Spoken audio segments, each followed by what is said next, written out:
Donald J. Trump and First Lady Melania Trump.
Ladies and gentlemen, to honor America, would you please rise for the singing of our national anthem?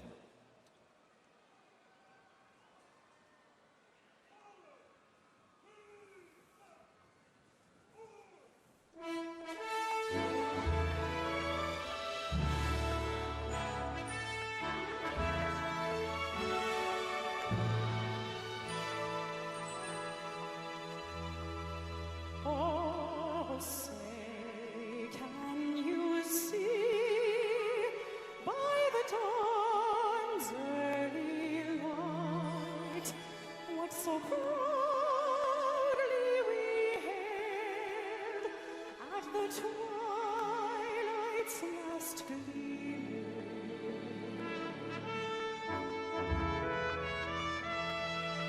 whose broad stripes and bright stars through the perilous fight, where ramparts we we're so gallantly streaming.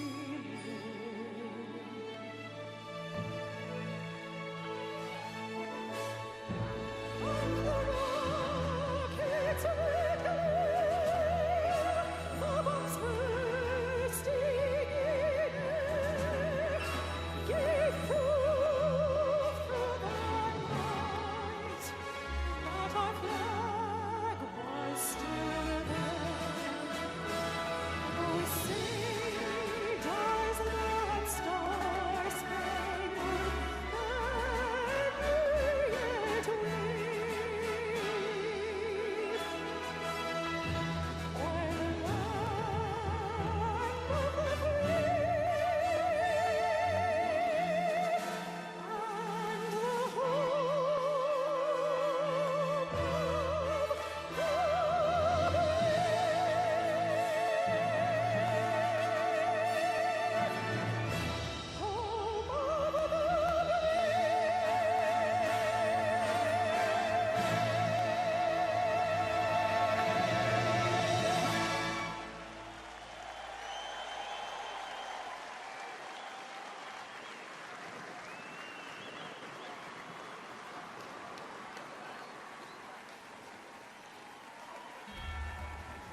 Before we even had a country, we had an army. They started as a small, unorganized group of shop owners and farmers, but they fought the most powerful army in the entire world to a standstill in Concord, Lexington, and Bunker Hill. Then our Continental Congress chose George Washington as general of our Continental Army.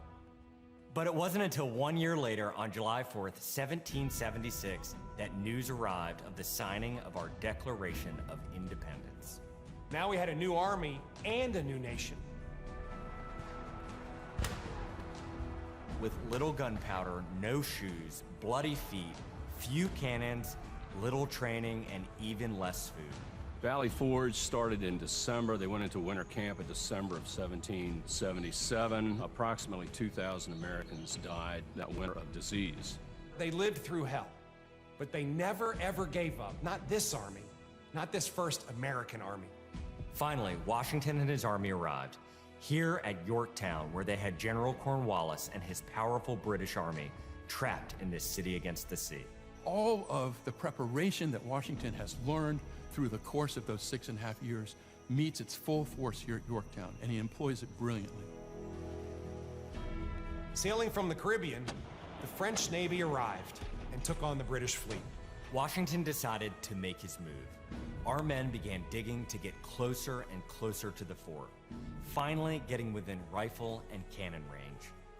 Naturally, George Washington chose to set off our first cannon shot.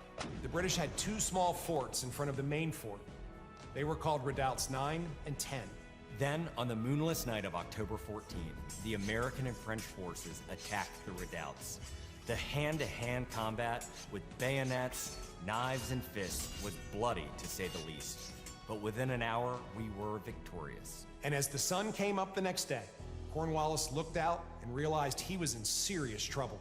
So he prepared an all-out, desperate counterattack. It didn't work, and the British were forced to surrender. We were supposed to lose to the best army and the largest and most professional navy in the world. But our young army had won the war and our freedom. The freedom we hold so dear. And 250 years later, for what started as a ragtag group of shop owners, has now become the most powerful army in the world. Today, many things are very different from that army here at Yorktown, but one thing remains the same. An undying passion, guts, and love for our country is deep in the heart of today's army. When I look into their faces, you can see it. That will never change. God bless the United States Army, and God bless the United States of America.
Ladies and gentlemen, our parade is officially underway.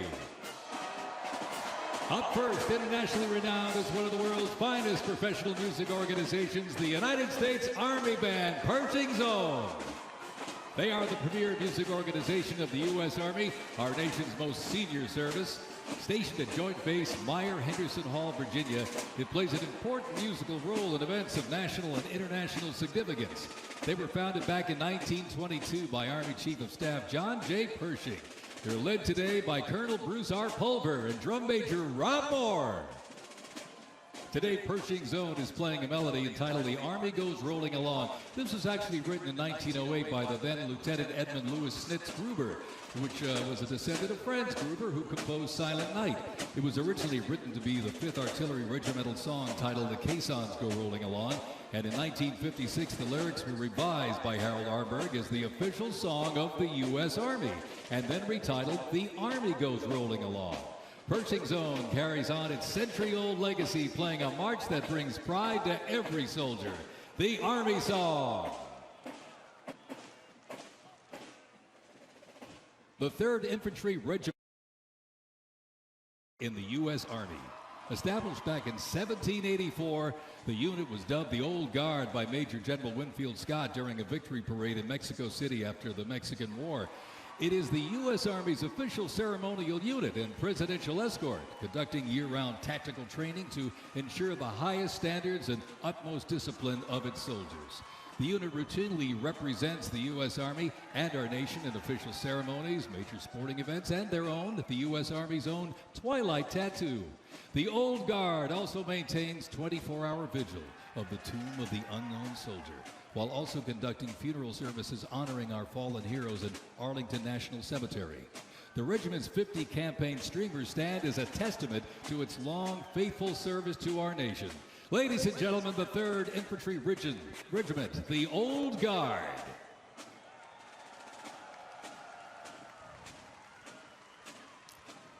In 1775, the shot heard round the world at Lexington and Concord sparked a revolution, uniting 13 colonies and forging a continental army from farmers and frontiersmen. Against the odds, they turned the tide at Trenton and Saratoga, survived Valley Forge, and at Yorktown forced a British surrender, securing independence and giving birth to the United States of America.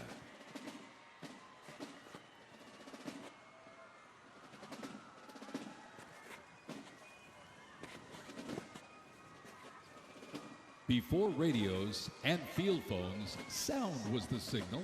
In the Continental Army, fifes and drums carried commands across the chaos of battle, telling soldiers when to advance, retreat, eat, even when to rest. That legacy actually lives on today with the U.S. Army Fife and Drum Corps, part of the 3rd Infantry Regiment known as the Old Guard. Founded back in 1960, they're the only unit of their kind in the armed forces. Performing in uniforms patterned after those worn by General Washington's musicians. Playing period instruments with patriotic precision, they bring history to life, sharing the sound and spirit of the Revolution through more than 500 performances each year, both at home and around the world, too. The Old Guard, Fife and Drum Corps, everybody.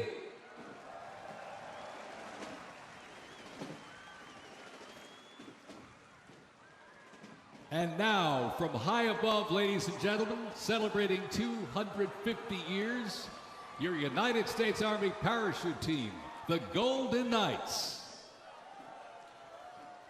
Descending at over 120 miles an hour, the Golden Knights are using flexible wing gliders to maintain their formation. They open their main canopy simultaneously and negotiate the softest possible landing. I'll tell you, they can't hear you, but they sure can see you.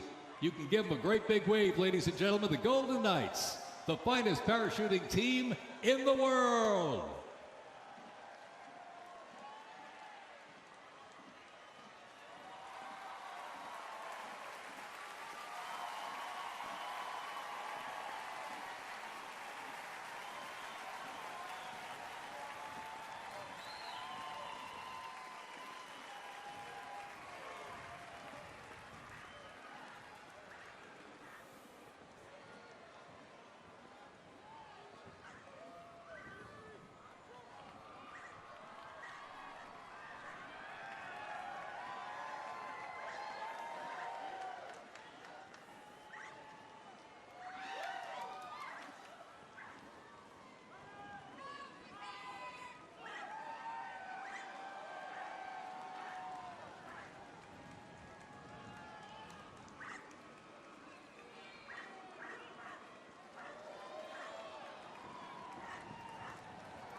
Fort Sumter in 1861, a nation divided, Over 4 brutal years, nearly 2 million soldiers fought to preserve the Union. Among them, 5 future presidents and the first recipients of a brand new military decoration, the Medal of Honor. With independence won, our nation's westward expansion began. The Army moved in step, guarding settlers as native scouts lit the way. Immigrants joined the cause, and the Buffalo Soldiers etched a legacy of grit and honor across the American frontier.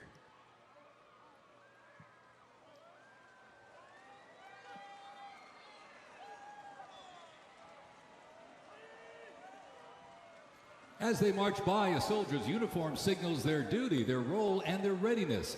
And by the late 1850s, official regulations outlined distinct looks, shaping the Army's identity and function across the force. Soldiers were issued 2 coats. One, a short sack coat for work and battle, with brass buttons and colored trim that marked their rank.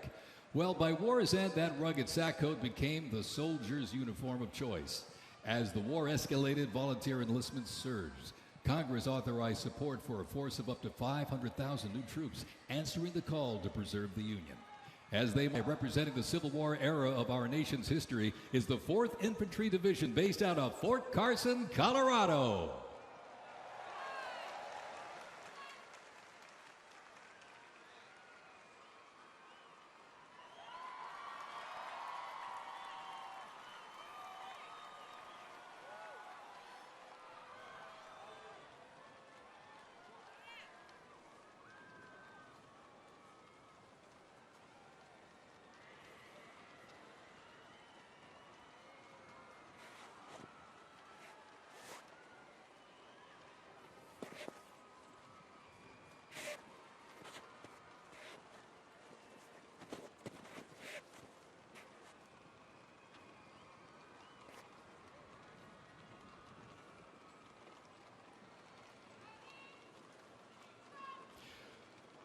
From Fort Cavazos, Texas, home of legends, the 1st Cavalry Division rides with pride.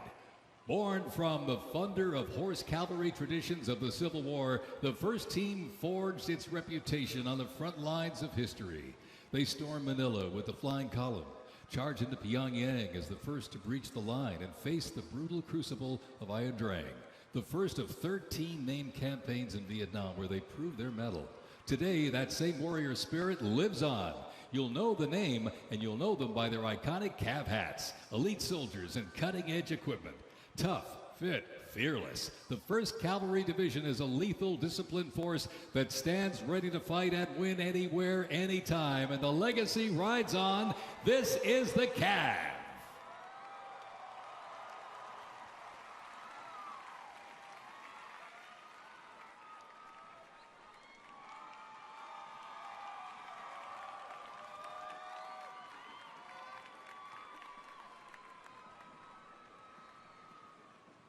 Special thanks to our sponsor, Lockheed Martin.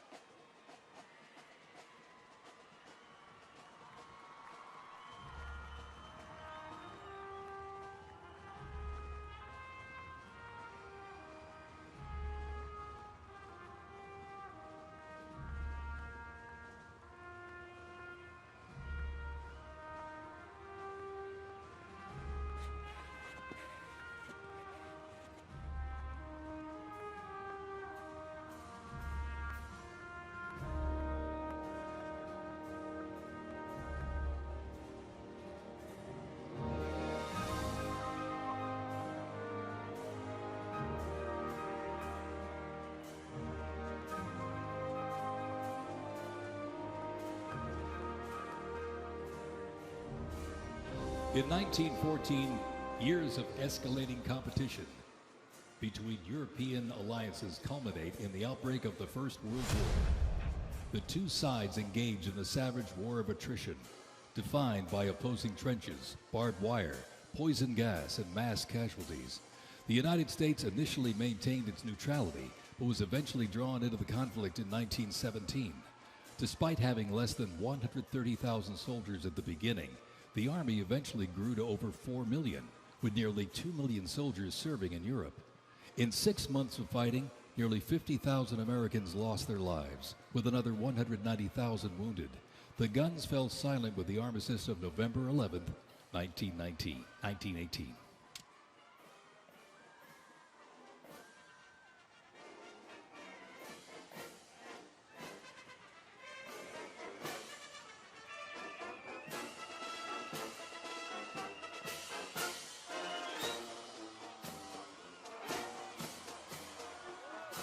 We continue on with more USA World War I rolling stock.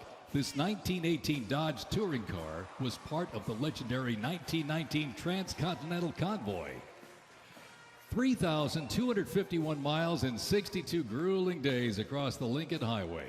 And remember, no pavement, no GPS, and no power steering. Just grit, determination, and the drive to push Army mobility into the future.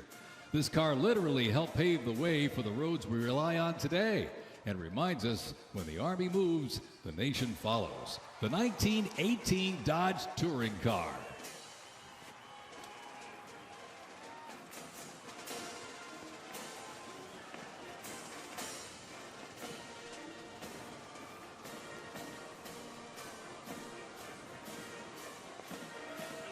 Headquartered in New York, this is the 42nd Infantry Division Band. At the start of World War I, the 42nd Infantry Division was formed with troops from 27 National Guard units, stretching across the country like a rainbow. Composed of skilled musicians from all walks of life and professional occupations, they perform a variety of musical genres. Though their mission is primarily a musical one, the members were ordered into active federal service back in 2004 in support of Operation Iraqi Freedom.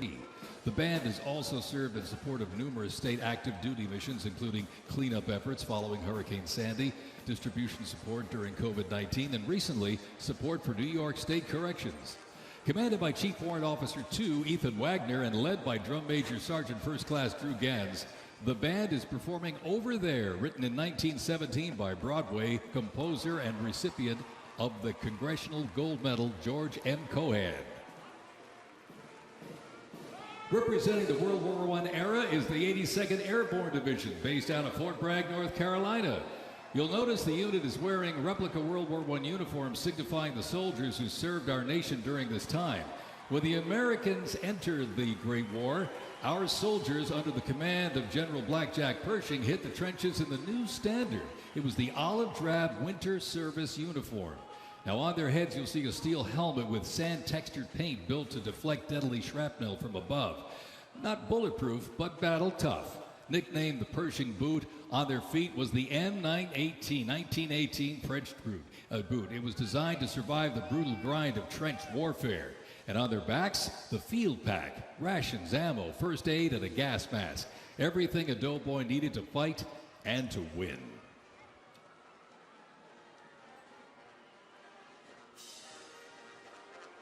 Incidentally, the 42nd Infantry Division was deployed to heavy combat abroad and then deployed again in World War II, ultimately liberating the Dachau concentration camp.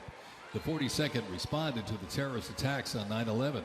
Later, with the war on terrorism, the rainbow stretched across the world again, deploying in Iraq and Afghanistan.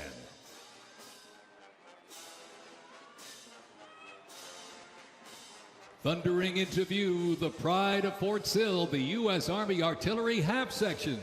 This is literally powered by horsepower and heritage. This elite ceremonial unit honors the legacy of the Army's horse-drawn artillery. With precision, discipline, and 6 majestic horses pulling a vintage 1918 caisson, the half section keeps tradition alive and rolling strong. Representing the power, pride, and precision of America's field artillery, this is Fort Sill's finest, ladies and gentlemen.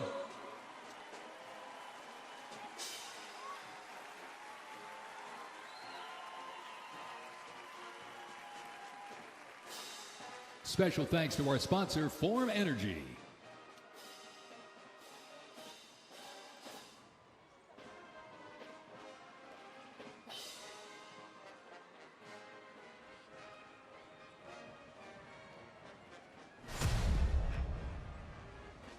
World War II, a global fight for freedom. In history's darkest hour, the United States Army was on the front lines. From the beaches of Normandy to the islands of the Pacific, the greatest generation faced down tyranny and turned the tide.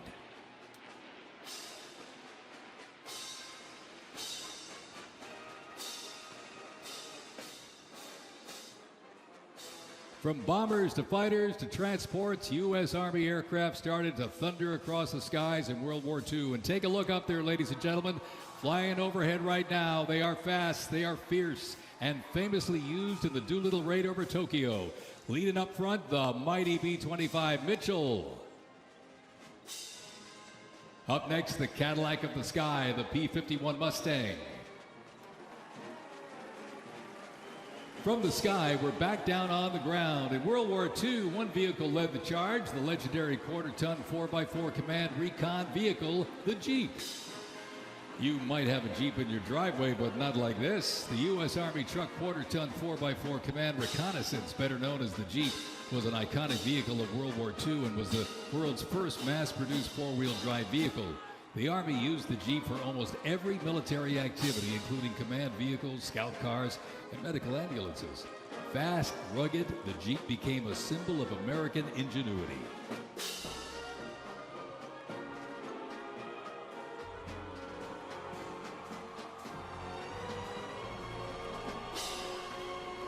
From Fort Bragg, North Carolina, this is the 82nd Airborne Ceremonial Band. The 82nd received the nickname All-Americans after a contest as it represented the diverse origins of its members from every state. This name remains today symbolized by their iconic AA patch. Fort Bragg's finest, ladies and gentlemen. Give them a big round of applause, the 82nd Airborne Ceremonial Band.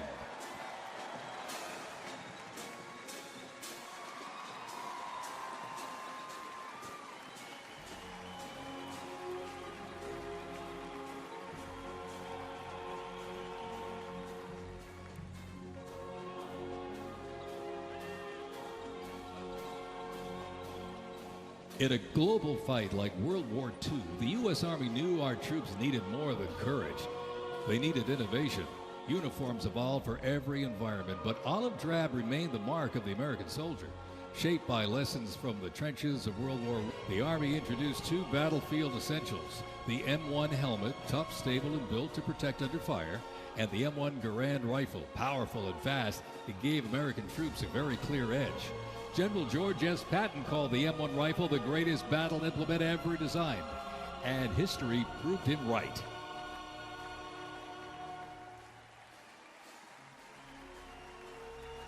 The 82nd Airborne Division. The unit is best known for their bravery on D-Day, when 12,000 parachute and glider troops destroyed German supply lines after fighting for 33 days straight.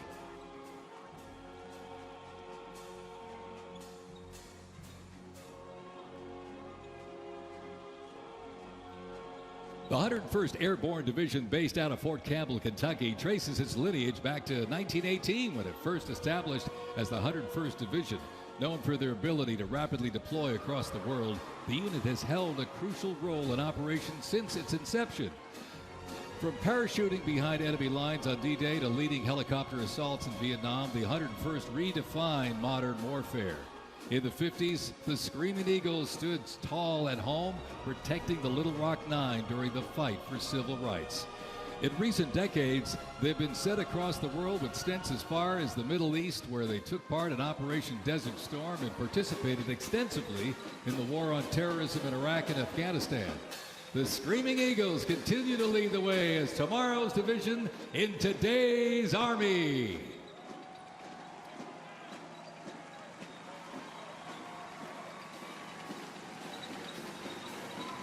The iconic Sherman tank is here, ladies and gentlemen. It was the cornerstone of the U.S. Army, showing its military might in World War II. It became one of the most influential tank designs of the 20th century. The M4 tank was nicknamed the Sherman tank after Civil War General William Tecumseh Sherman. Actually, he was named by the British. With almost 50,000 produced during World War II, the Sherman tank was in active service until 1957. In World War II, the M16 half-track was a force to be reckoned with. It was a self-propelled anti-aircraft weapon with speed, firepower, and grit. Nicknamed the Meat Chopper, its quad 50 caliber mount could unleash 2,300 rounds a minute. Quite devastating. It served through Korea, Vietnam, and beyond, and remains in use in U.S. allies to this day. The M16 half-track brings the fight wherever it rolls.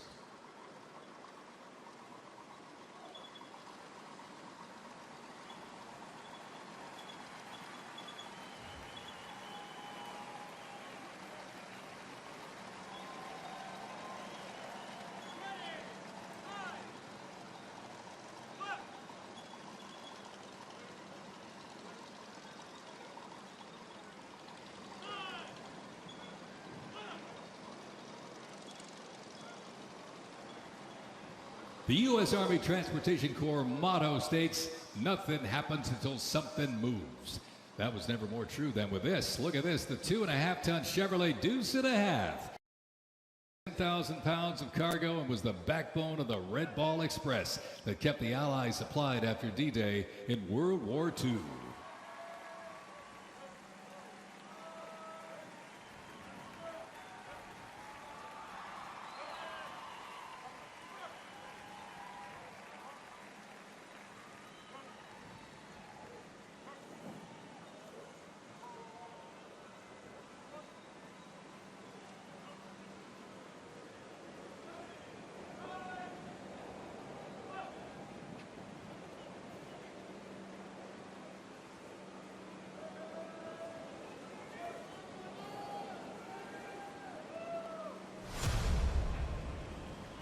The Korean War, often referred to as the Forgotten War, began on June 25, 1950, with the North Korean Army's invasion of South Korea.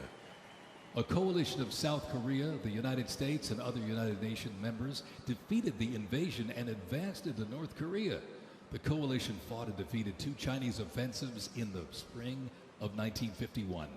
Armistice negotiations began shortly after that defeat in July of 1951 until the armistice was signed 2 years later in 1953. Combat consisted of small attacks, raids, and patrolling. During this war, the United States deployed approximately 6.8 million military forces to the Korean Peninsula.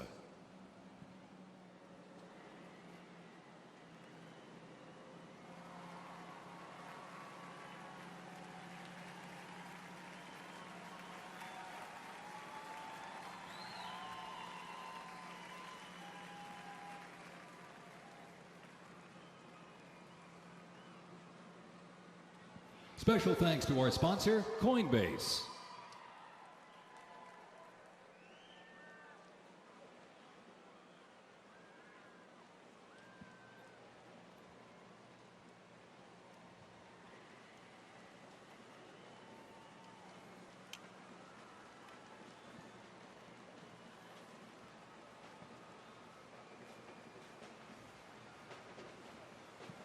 The M151 kept rolling along as the lightweight, high-mobility general-purpose vehicle replacing the famed World War II Jeep back in 1961. Officially named the Military Utility Tactical Truck, or MUT, most servicemen generally referred to it as a Jeep. The vehicle spanned more than 40 years in 4 manufacturers and were everywhere that the Army was deployed.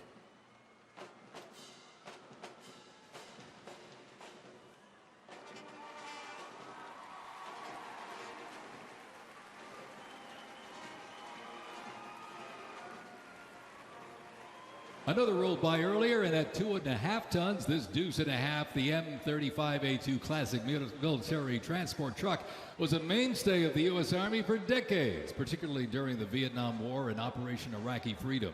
The Deuce and a Half proved its value moving cargo, supplies, and soldiers. Its capabilities include up to 5,000 pounds off-road and 10,000 pounds on-road, making it ideal for moving just about anything. In the jungles of Vietnam, the U.S. Army faced a new kind of war. Helicopters became the new workhorses of battle, delivering troops, firepower, and supplies into some of the most unforgiving terrain on Earth. This is the U.S. Army in Vietnam, the era of air mobility, fierce firefights, and unwavering brotherhood.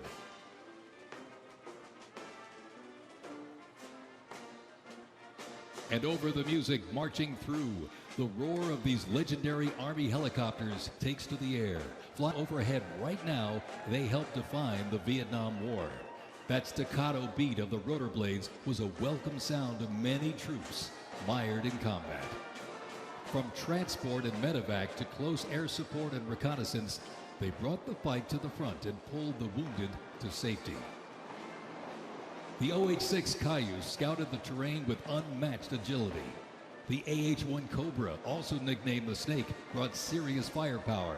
Its slim design, as you can see here, helped it survive and thrive in hostile environments to protect soldiers below.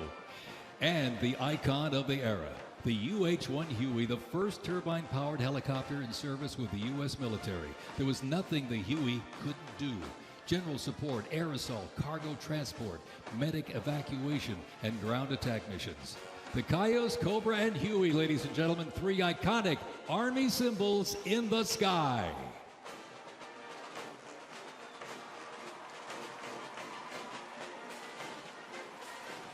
The 1st Cavalry Division Band, based out of Fort Cavazos, Texas, has played a vital role in U.S. military history. Since its origins back in 1855 as the band of the 2nd Cavalry, it has supported operations from the Civil War to Desert Storm.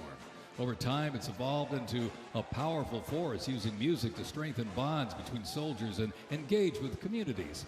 From World War II in Korea to the Vietnam War in Bosnia, the 1st Teen Band has enhanced morale and upheld the division's enduring legacy. Today, the band continues its mission using music to shape perceptions, foster trust, and promote national Army and division interests. Standing ready to serve, it remains an enduring symbol of the 1st Cavalry Division's legacy and commitment to duty. The band performs Hit the Leather and Rock, a march composed by Captain Robert Meredith Wilson. This piece reflects the cavalry's transition from horses to mechanized warfare, capturing the speed, the resilience, and the tradition of the division. From Fort Cavazos, Texas, everybody, the 1st Cavalry Division Band.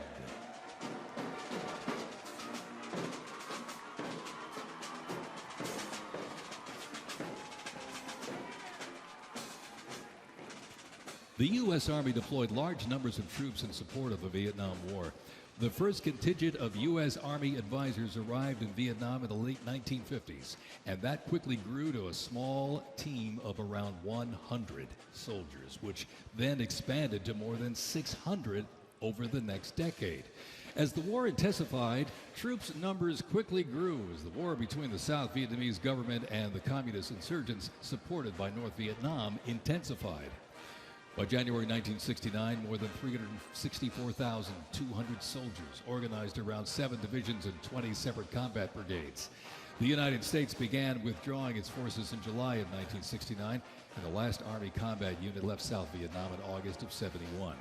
The last U.S. combat soldier came home March 1973, while a small number of non-combat personnel remained until April 1975.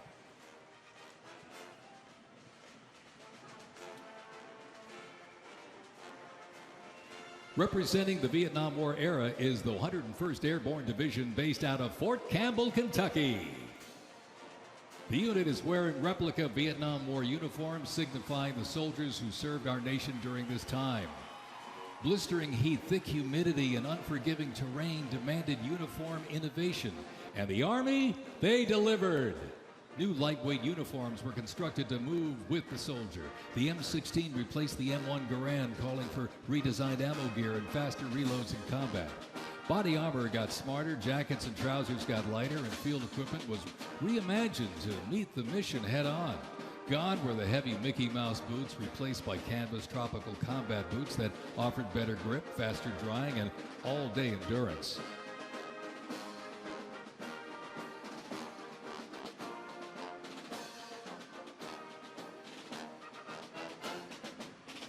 Special thanks to our sponsor, Oracle.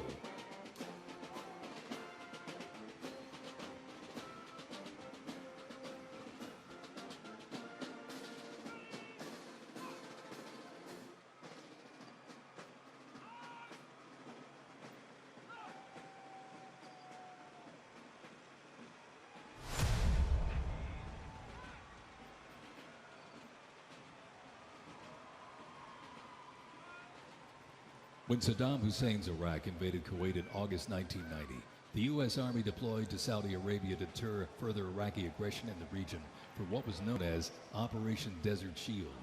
By the fall, more than 750,000 troops comprising U.S. service members and coalition partners from more than 30 countries had assembled in the Saudi Arabian desert.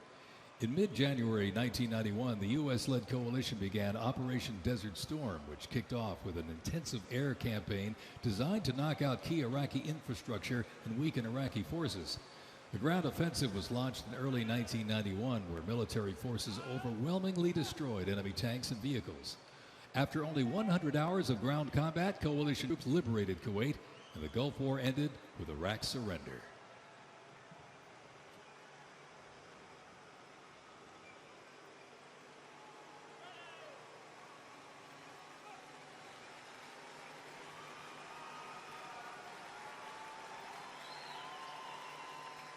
From Fort Riley, Kansas, this is the 1st Infantry Division, one of the Army's most storied divisions. Nicknamed the Big Red One because of the distinctive red on their unit patch, as the oldest continuously serving division in the U.S. Army, the unit has participated in every major operation since World War I, living up to its motto, no mission too difficult, no sacrifice too great, duty first. The 1st Infantry Division was originally established as the 1st Expeditionary Division in 1917 and spearheaded the American Expeditionary Forces in France during World War I. In World War II, the Fighting First stormed Omaha Beach on D-Day and liberated Nazi concentration camps. The highly decorated unit has had 37 members of the Big Red One awarded the Medal of Honor. In Washington, D.C., the 1st Division Monument stands in President's Park, memorializing those who died while serving in the 1st Infantry Division. Ladies and gentlemen, they are the Big Red One, the 1st Infantry Division.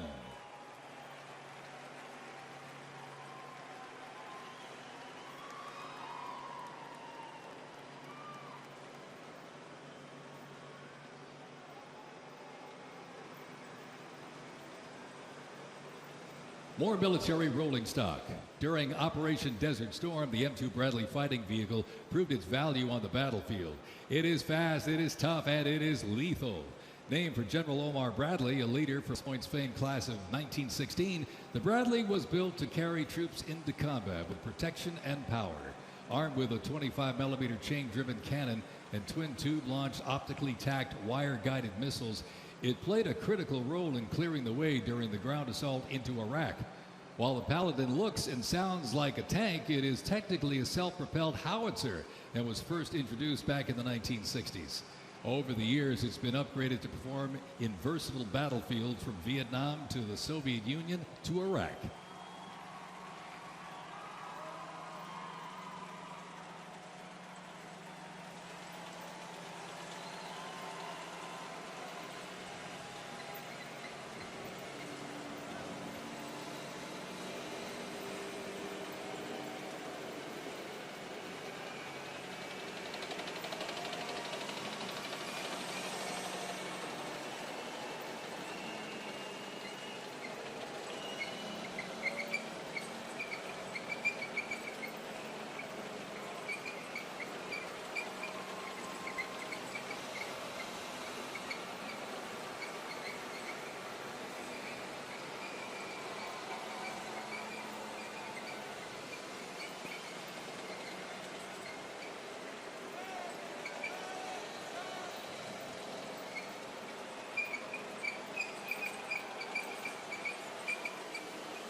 In the Gulf War, no division hit harder or moved faster than the 1st Armored. The 1st Armored Division, nicknamed Old Ironsides, is the oldest, most recognizable armored division in the United States Army. As part of the buildup for World War II, cavalry and reconnaissance units were brought together to form the 1st Armored Division in 1940. In the Gulf War, no division hit harder or moved faster than the 1st Armored. Old Ironsides really led the way. During Desert Storm, they engaged in some of the largest tank battles in Army history that were decisive victories, shattering enemy formations. Based in Fort Bliss, Texas, America's Tank Division is currently supporting missions in 20 countries across 5 continents. From World War II to today, Old Ironsides remains battle-proven and always ready.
First used in Operation Desert Shield and Desert Storm, the M119 howitzer brought precision firepower to the front lines.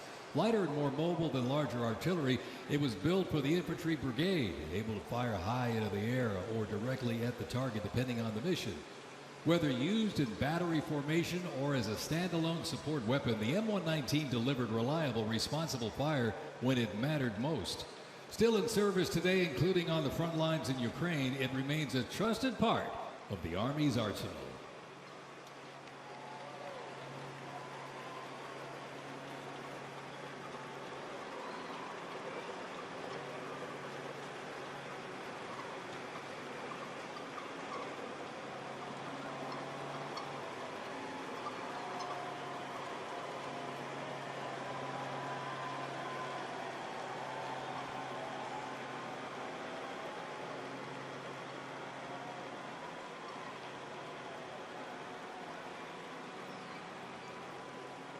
Special thanks to our sponsor, UFC.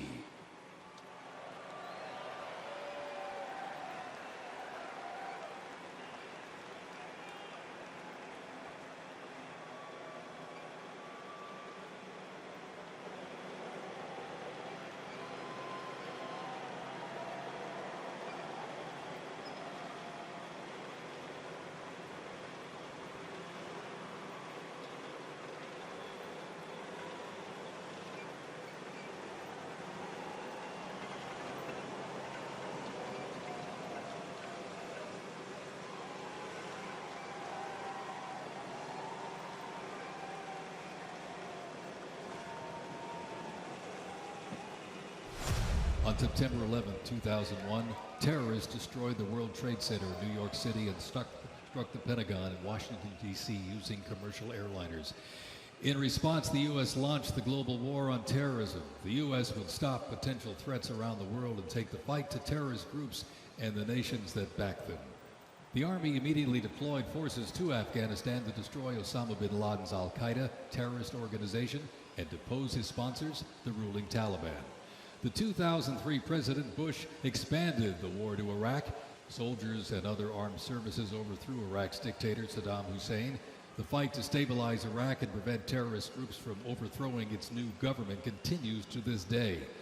The campaign in Afghanistan lasted until 2021 when U.S. forces withdrew and the Taliban returned to power. Over the course of the two-decade conflict, over 2 million servicemen and women, less percent of the American population, deployed in support of the global war on terrorism. Most of those who served were members of the United States Army.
The global war on terrorism saw the introduction of a range of new technologies on the battlefield.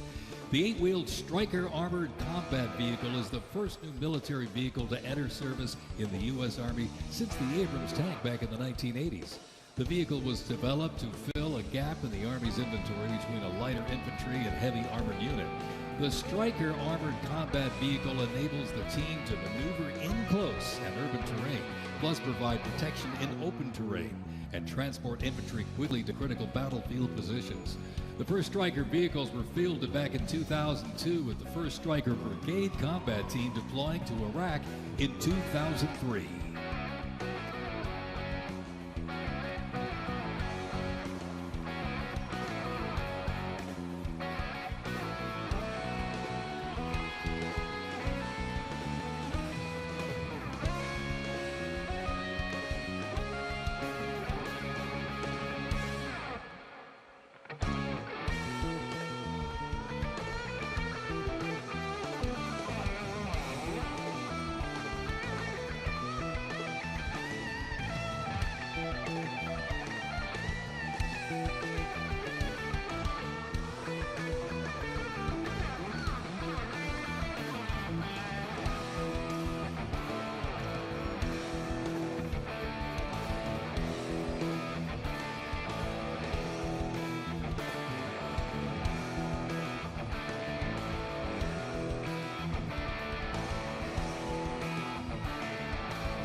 U.S. Army Rangers, predating the Revolutionary War, fought in the War of 1812 as part of the regular Army and patrolled the frontier from Ohio to western Illinois on horseback and by boat, with the likes of Daniel Boone and Abraham Lincoln in their ranks.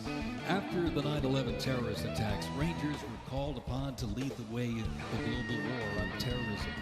As part of the U.S. Army Special Operations Command, the 75th Ranger Regiment, based out of Fort Bragg, North Carolina, represents a lethal, agile, and flexible force capable of conducting many complex joint special operations missions. Today's Rangers Regiment is the Army's premier direct action raid force. It is always combat ready, mentally and physically tough, and prepared to fight our country's adversaries. The U.S. Army Special Operations Command is an elite group of individuals trained to lead and succeed in protecting the country from their threats. Composed of 5 units with unique specialties, Special Operations works in small tactical teams, taking on the most challenging and sensitive missions. Military legends to service members and civilians alike, they take on terrorists through quiet guerrilla war-style missions in foreign countries. Ladies and gentlemen, the U.S. Army's Special Forces.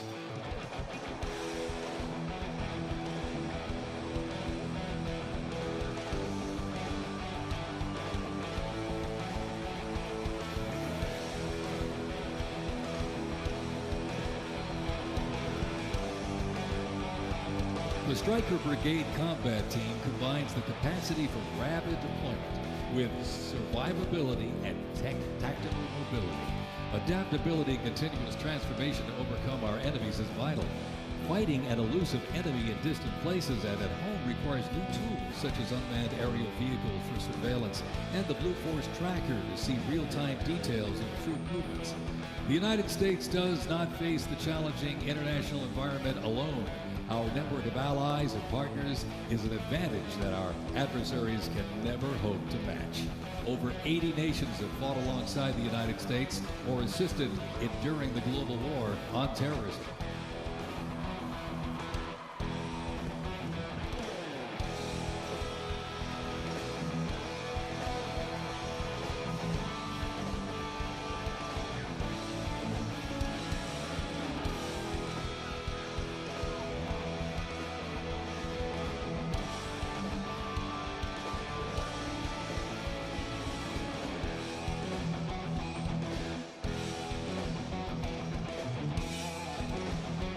The 10th Mountain Division's climb to glory began with its establishment as the 10th Light Division in July 1943, the only one of its size in the U.S. military to receive specialized training for fighting in mountainous conditions. After periods spent inactive as a training division and as a standard infantry division, the unit returned to its roots in 1985 when it regained its Mountain Division designation. In the 1990s, the division participated in numerous humanitarian and peacekeeping operations. During the War on Terrorism, the 10th Mountain Division proved their mettle as light fighters through repeated deployments to Afghanistan and Iraq. Now, since 2002, the 10th Mountain Division, based out of Fort Drum, New York, has been the most deployed regular Army unit. Its combat brigades have seen over 20 deployments to both Iraq and Afghanistan in support of Operation Iraqi Freedom and Operation Enduring Freedom. To show America's military might, they have one purpose: to deter war and, if ordered, defeat the enemies of the United States of America. They are the 10th Mountain Division.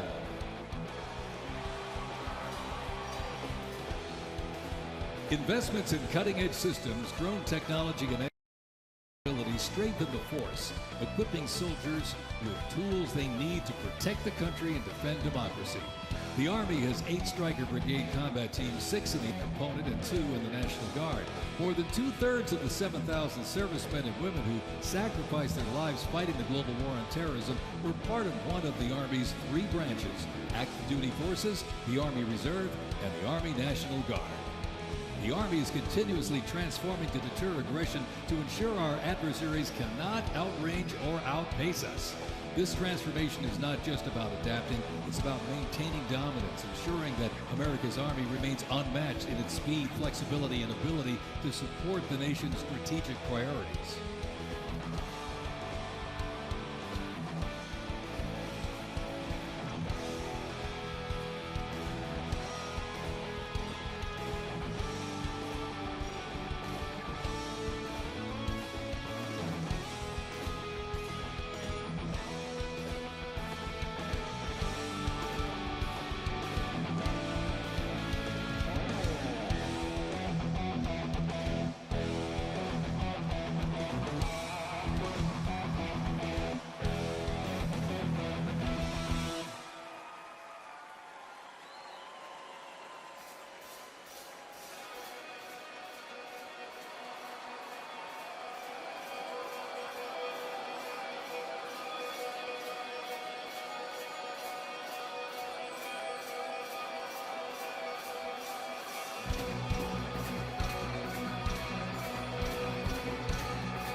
Special thanks.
Today, the U.S. Army's mission is to deploy, fight, and win our nation's wars. How? By securing ready, prompt, and sustained land dominance by Army forces across the full spectrum of the conflict as part of the joint force.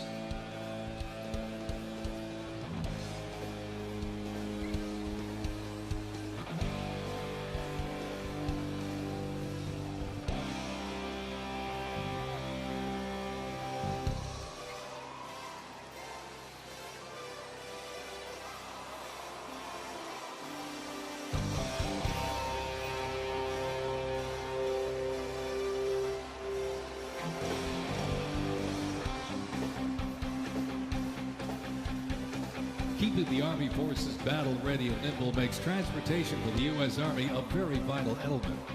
Spread across the parade today, numerous fighting vehicles, some designed for very specific functions and others for flexibility, but they all must be maintained. With over 200,000 trucks alone, wheeled vehicle mechanisms ensure that the fleet of vehicles are ready, and these mechanics get the job done.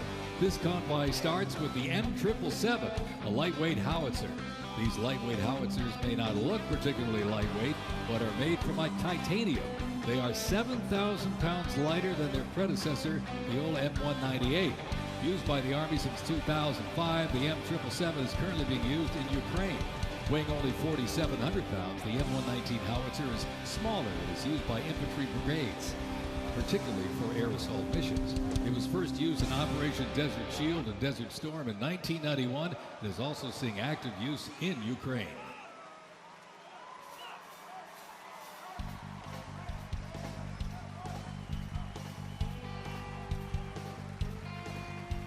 The 7th Infantry Division, stationed at Joint Base Lewis McChord, has been seeing continuous combat action ever since activation in World War I. From Europe to the Aleutian Islands, Japan, Korea, Afghanistan, and the Pacific, the Bayonet Division boasts a proud history of answering the call of its motto, "Trust in Me," with resolute dedication. Sent to deployments and conflicts around the globe since it was founded, the division returned to Fort Lewis in 1971, its first time on American soil since 1934. The 7th Division, originally called the Hourglass Division due to their patch design, gained the nickname Bayonet Division during their deployment to Korea in June of 1950. At Incheon Landing and during the liberation of Seoul, they were credited with plunging the bayonet into the heart of the enemy, with 13 members of the division receiving the Medal of Honor. The 7th enables and sustains the combat readiness of 2 Stryker Brigade combat teams and a Combat Aviation Brigade.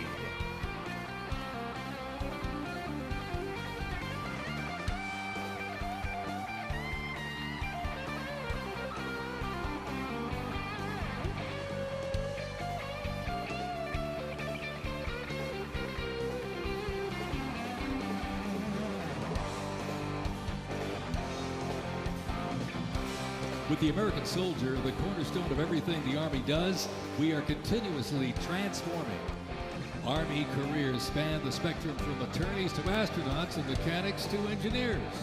The Army's greatest asset is our people, the finest men and women our great nation has to offer, with a myriad of talents that make us stronger. Aside from its people, the Army's next greatest asset is its technology and equipment.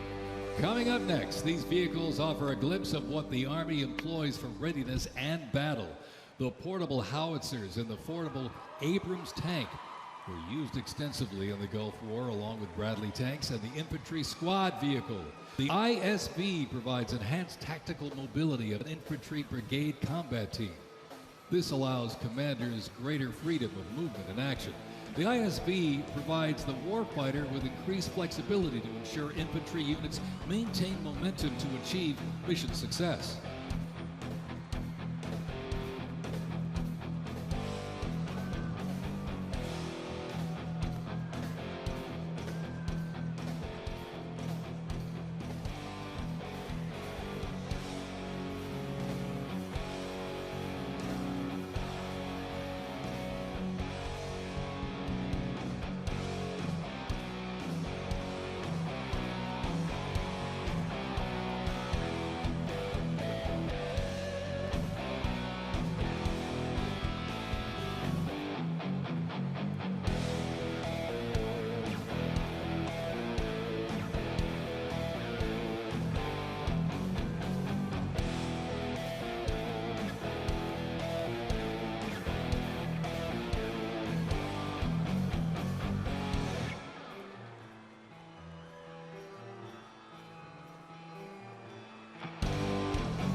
When duty calls, U.S. Army soldiers don't just answer, they lead. From Fort Bragg, witness a powerful demonstration of strength, purpose, and the unmatched capability of today's Army.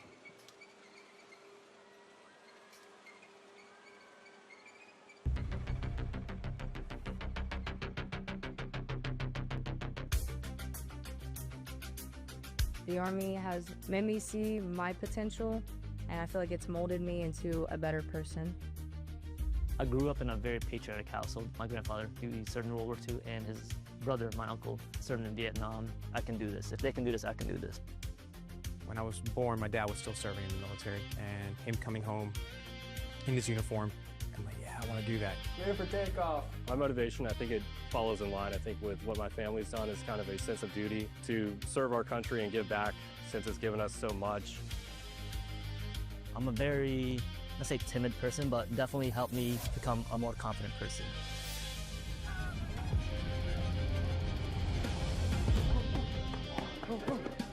With a group and my peers, it really shows how much working with a team can strengthen you. All right, ready to go? Ready to go. I derive a lot of purpose from serving others.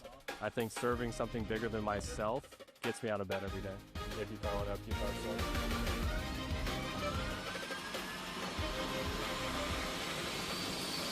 I definitely pushed myself further than I ever thought I could go. I joined the military service because I want to deploy. That's my main goal, is deploy, deploy, deploy. If we get the call, we have to go somewhere, we'll do what needs to be done. That's just the way we operate here.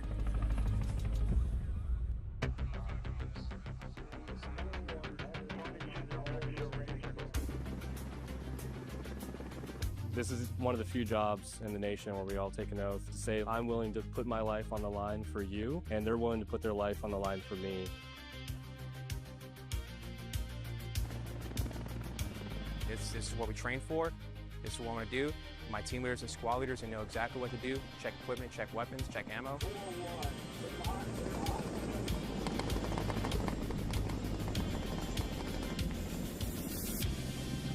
We're always ready to deploy within 18 hours and handle the mission at task.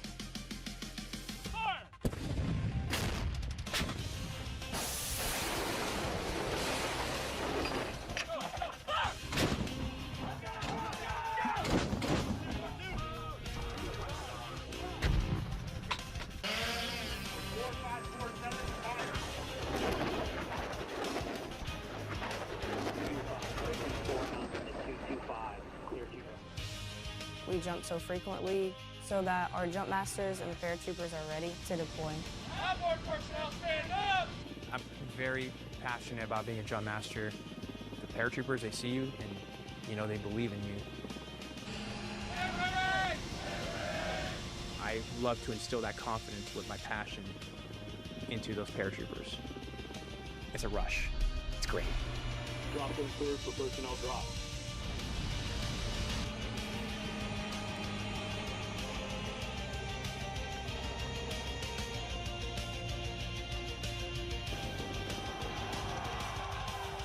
This week we honor 250 years of valor and glory and triumph by the greatest fighting force ever to walk the face of the earth, the United States Army. For 2.5 centuries, our soldiers have marched into the raging fires of battle and obliterated America's enemies. I love the Army. It is a great place to set yourself up for success, to prepare yourself for the future. God bless you, God bless our soldiers, and God bless the U.S. Army.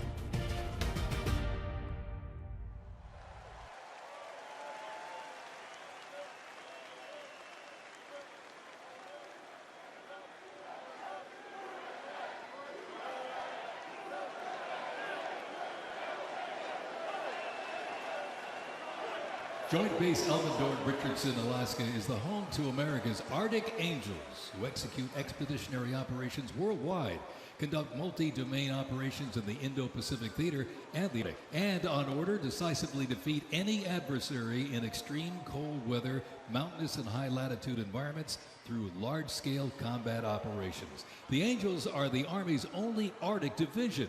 Masters of Arctic warfare, the 11th serves worldwide in all climates. Established in November of 1942, the Angels of the 11th Airborne Division led the way in the Philippines during World War II and spearheaded an amphibious invasion of Luzon and distinguished themselves during the liberation of Manila.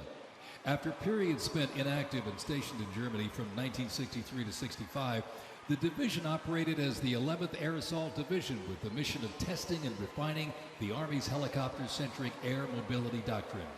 Activated once again in June of 2022, they remain dedicated to defending America's interests throughout the Arctic, in Alaska, and beyond.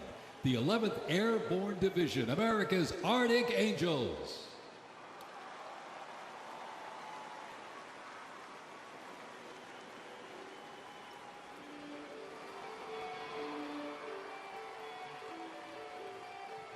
Requiring ongoing maintenance in the field and on base because nothing happens until something moves, wheeled vehicle mechanics supervise and perform maintenance, repair, and recovery operations on vehicles that serve the Army in a variety of mission-critical roles. Included in the array of mobile artillery such as Paladins and the Abrams tank is the Joint Light Tactical Vehicle known as the JLTV. It's highly adaptable, providing protected and sustained mobility for personnel and payloads. The JLTV is known for its off-road capability while providing armor against small arms and improvised explosive devices. The JLTV right there.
The U.S. Army Reserve is inseparably linked to America's long-standing citizen soldier tradition.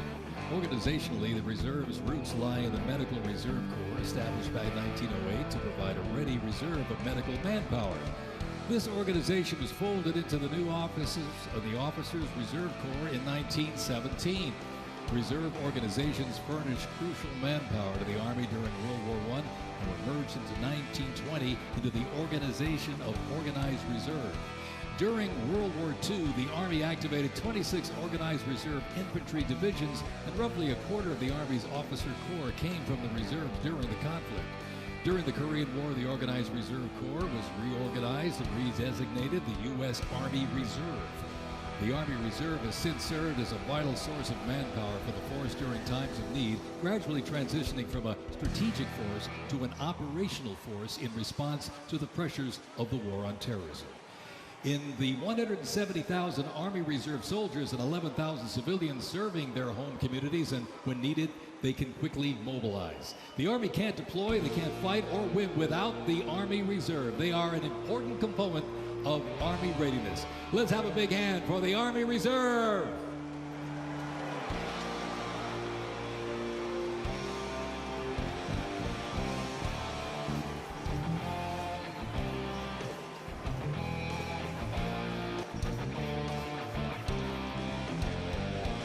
Today and tomorrow's Army looks to increase safety and survivability, create efficiency, and streamline processes.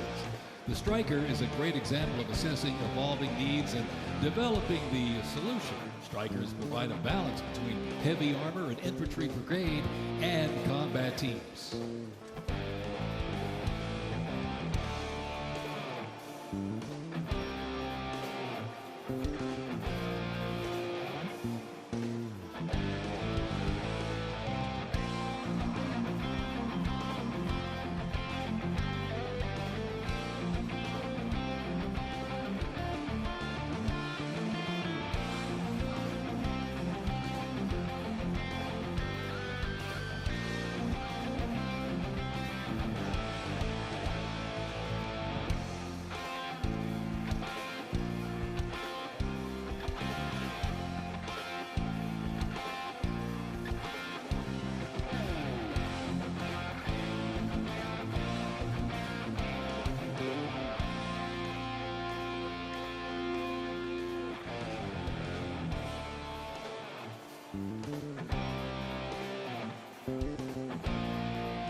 When Americans hear the name Bastogne, they remember one of World War II's most heroic defenses, the Battle of the Bulge.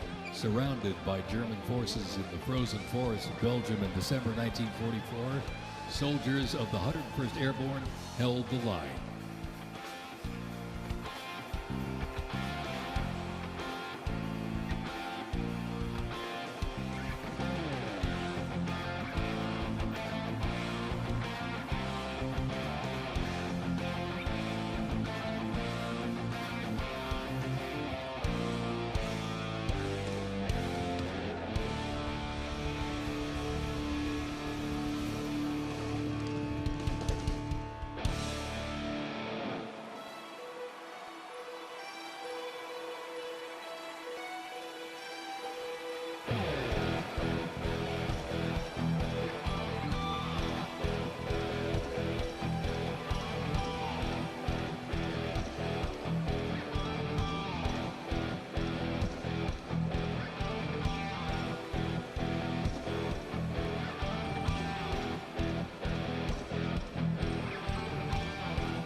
unit before you is a platoon from the multi-purpose company's 2nd Battalion, 327th Infantry Regiment, 1st Mobile Brigade, 101st Airborne Division, Bastogne.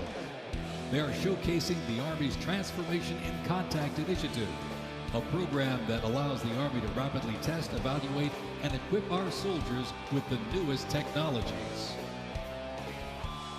Modern, mobile, and mission-ready, the Bastogne Brigade continues to adapt to new threats while staying rooted in the fierce resilience that defined its birth.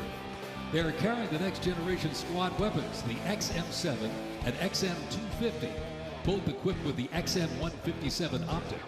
The vehicles are the infantry squad vehicle, a new mobility asset that can rapidly move through most terrain types.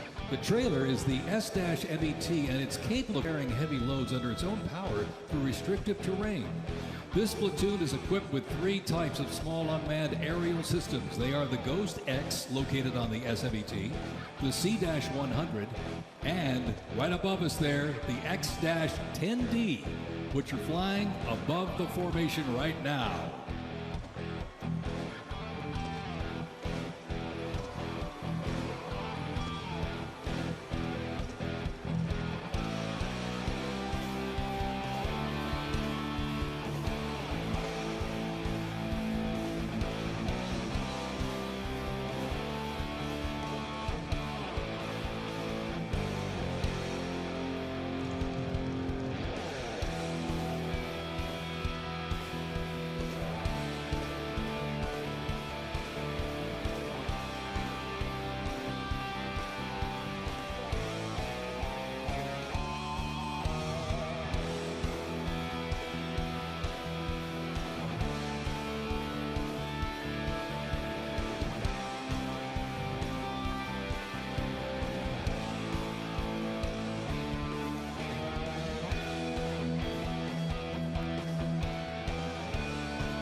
The Bradley fighting vehicle has proved itself to be lethal and survivable in multiple theaters since it first fielded back in the 1980s.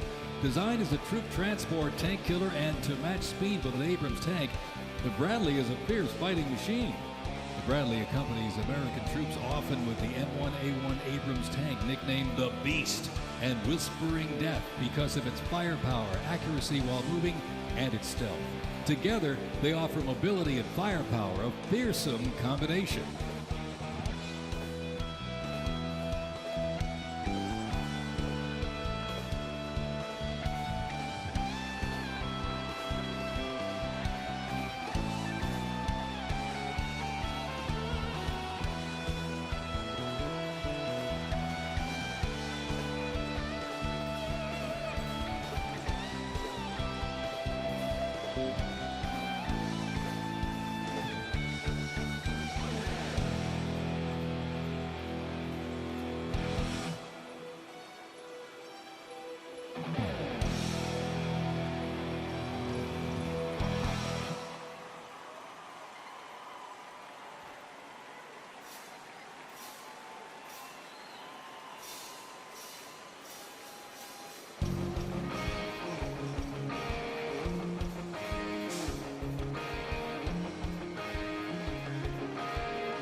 And high in the sky, the AH-64 Apache. It's the premier attack helicopter in the world. The Apache entered service in the mid-1980s and continues to evolve and modify to meet worldwide threats. It can deliver intense fire on the battlefield with an array of aerial rockets, guided Hellfire missiles, along with 30-millimeter cannon fire. The aircraft you see here is configured with a sophisticated targeting radar system and can operate in poor visibility and in the black of night. With more than 1,280 aircraft in operation accumulating over 5 million flight hours, 1.3 million of which have been in combat, the AH-64 Apache represents the backbone of the U.S. Army's attack helicopter fleet and a growing number of international defense forces.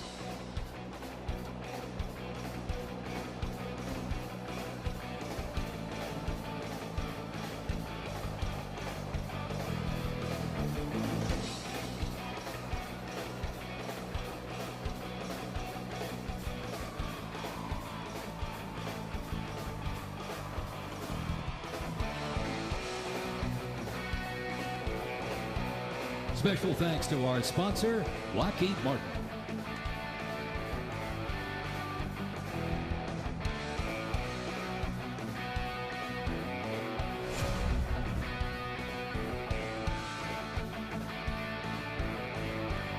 Now, let's roll on to the future of Army readiness. The Army Research Laboratory robot dogs reflect the latest in Army innovation. Look at this. Much like a true canine, these robots can go where soldiers cannot. They have increased mobility, improved tactical awareness, reduced risk to soldiers, and enhanced teamwork. Replacing soldiers, robot dogs can explore terrain that may be difficult for soldiers to traverse, dispose of explosive ordnance, and act in defensive posture or aggressive capacity when armed.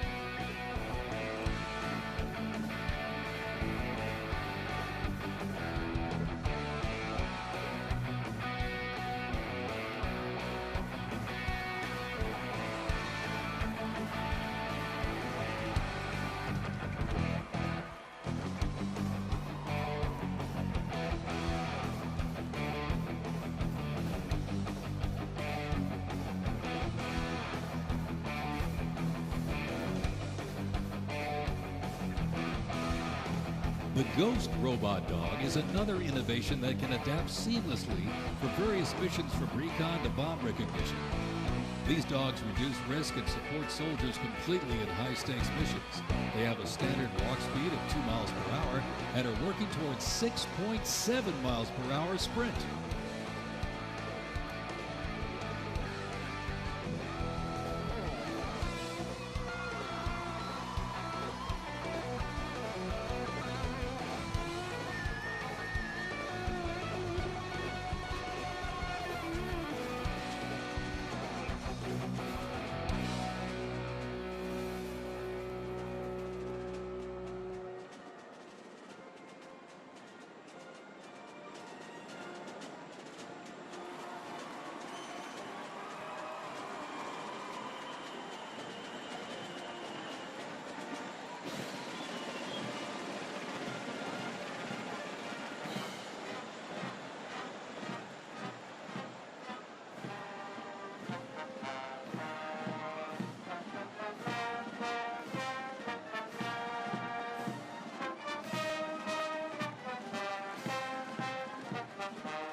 As the oldest continuously serving Army band and the oldest unit at West Point, this is the United States Military Academy Band, ladies and gentlemen. West Point Band traces its history to a single drummer and fifer appointed by George Washington during the American Revolution. Over the next 2 centuries, this band evolved into one of the most capable and versatile performing groups in the world.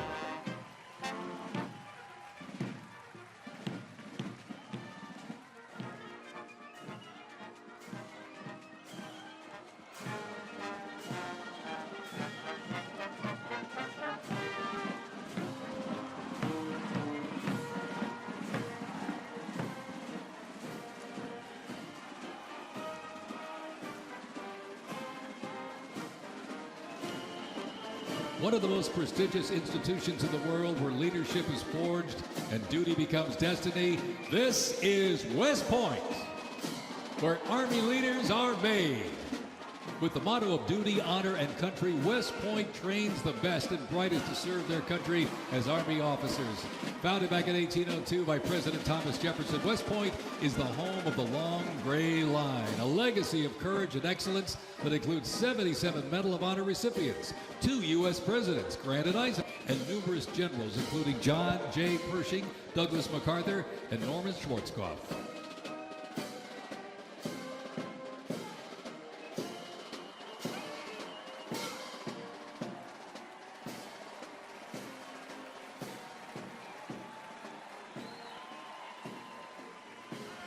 Upon entering the United States Army, all recruits undergo initial entry training, a highly intense and a challenging training period aimed at developing a soldier's physical and mental toughness, instill discipline, train them in essential combat skills, and foster teamwork.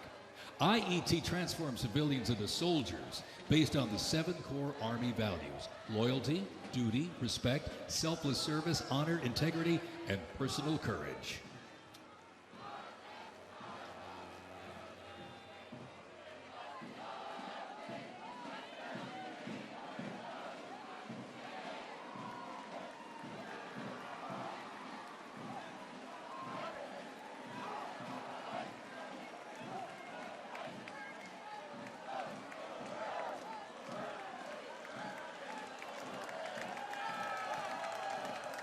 The Virginia Military Institute, on a mission to produce citizen soldiers, men and women educated for civilian life, prepared to serve their country in the armed forces.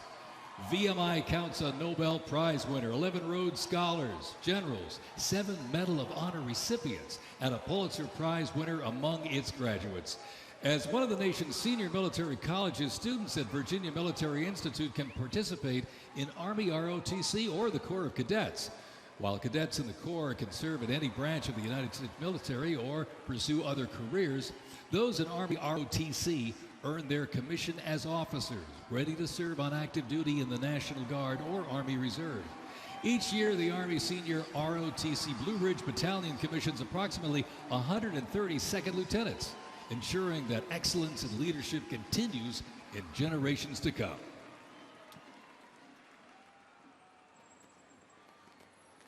The Citadel, the Military College of South Carolina, offers students the opportunity to participate in Army ROTC or the Historic Corps of Cadets. Founded in 1842, the Citadel is the 3rd oldest of the senior military colleges and is known for its Corps of Cadets living and studying under a classical military system that makes leadership and character development essential. While military service is not required at graduation, more than 120 students earn their commission each year through the Army Senior ROTC Palmetto Battalion, playing a vital role in shaping the future.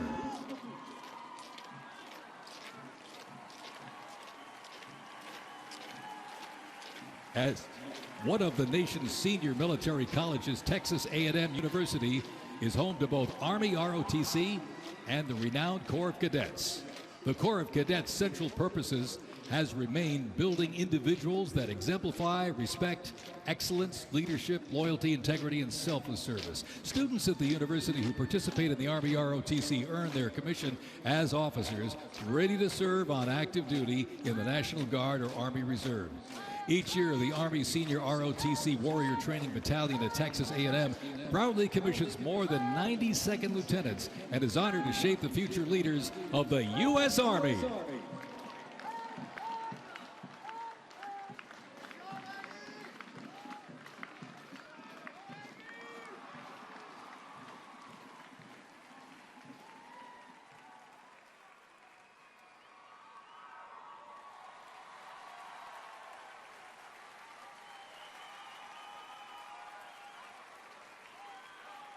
In a powerful display of commitment, these future soldiers will raise their right hand and take an oath of enlistment, pledging to serve our nation.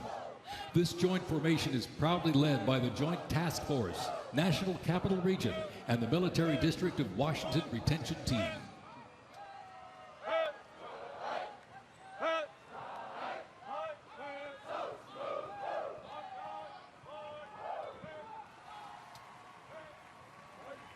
Shaping tomorrow's Army, West Point's most inspiring cadets remind us that America's future is courageous and in capable hands.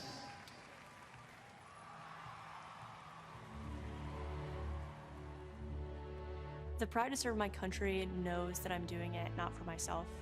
Every day I put on the uniform, I'm not just representing Caroline Robinson. I'm representing my company here at the Academy. I'm representing West Point.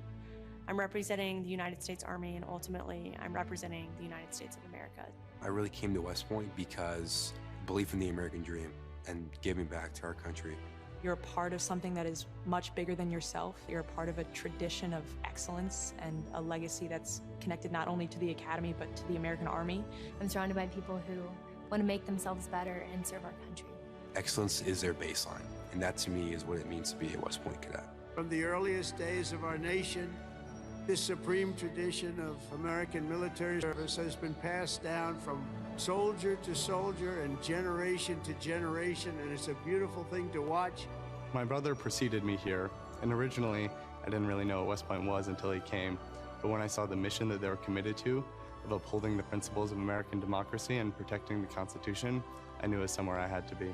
Every time that we lived outside of the United States, I always developed this sense of gratitude and pride of being an American, and I wanted to give back to my country what it gave to me.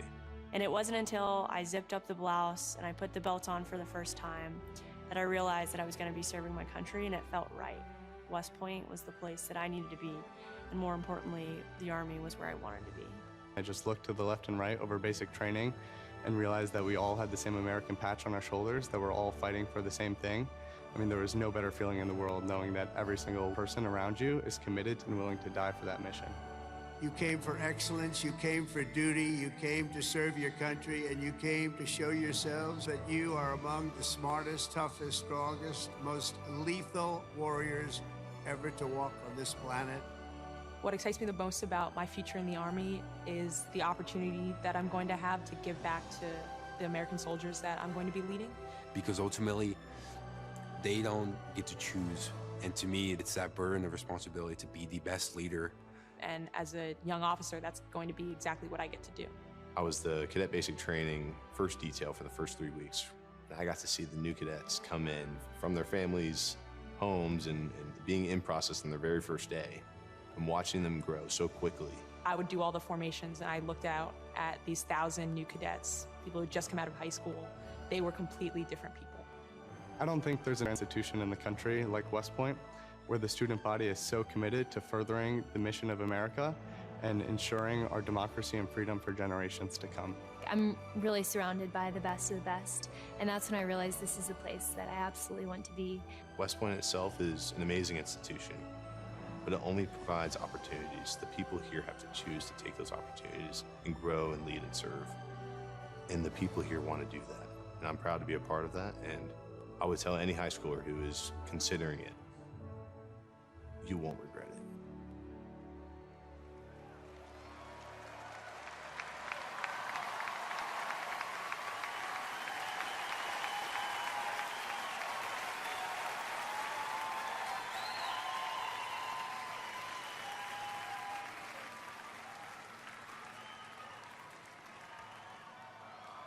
Left. Pace. Mr. President, First Sergeant Norton reporting for duty, sir. Ready to commence the ceremony as directed. I state your name. I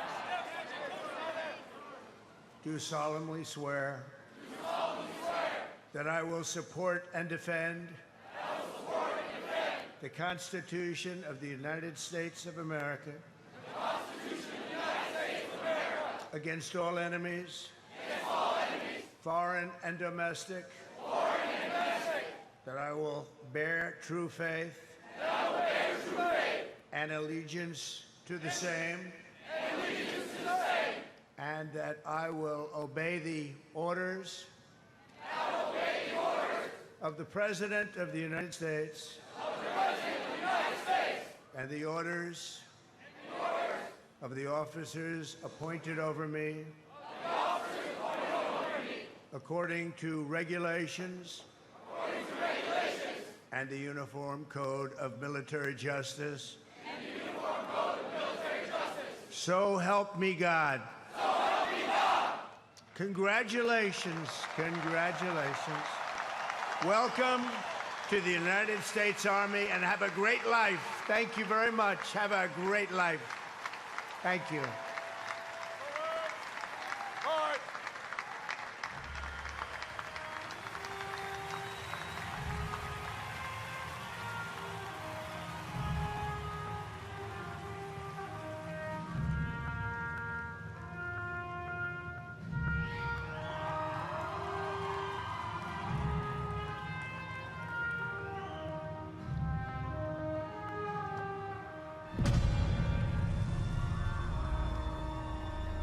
Ranger School is the best life insurance policy for our Army.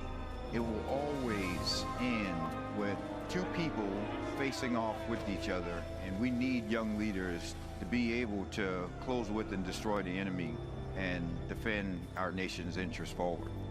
Surrender is not a Ranger word. It's not an option. I know that I'm not going to be able to get to do this again. This is my chance. It all starts at the legendary Ranger School, the crucible where these elite warriors are forged. It has been described as the longest approved gut check in the Army. Over 62 days, students will patrol hundreds of miles over mountains and through swamps under the crushing weight of their equipment. All the while, they are deprived of both food and sleep, forced to perform at the very edge of their physical limits. But it's not just the physical challenges that make Ranger School so intense. The mental strain will break these soldiers down to their core. If I have a come-to-God moment, I have to take my PC off my patrol cap, and on the inside of that, my commander gave me a Ranger tab, the yellow and black one that you get during graduation, and I pinned it to the inside of my PC. Ranger School is not for the faint of heart, but for those who are up to the challenge, it is the ultimate proving ground.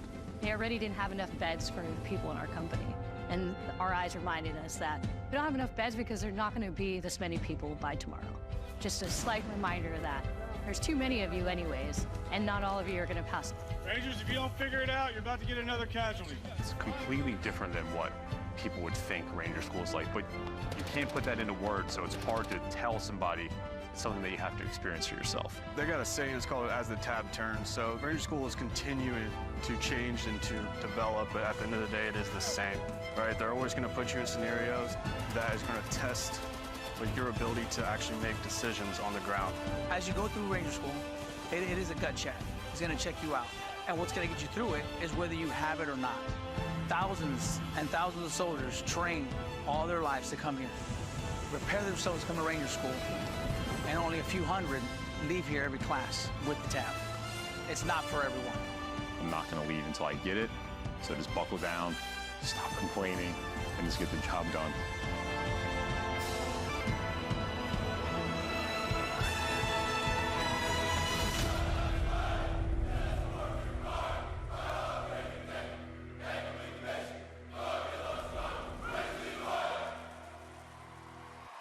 Please welcome country music sensation and proud supporter of our troops, Warren Ziders.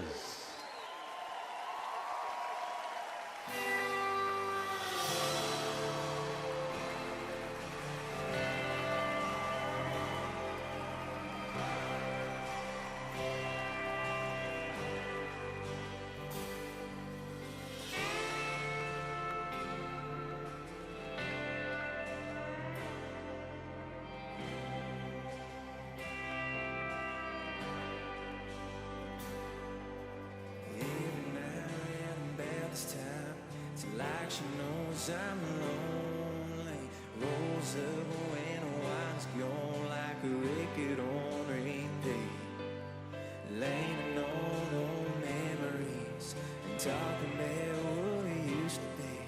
She'd probably be the dead of me, but damn if it ain't sweet. She's my pretty little poison, my heartache in the night with a kiss on her lips just like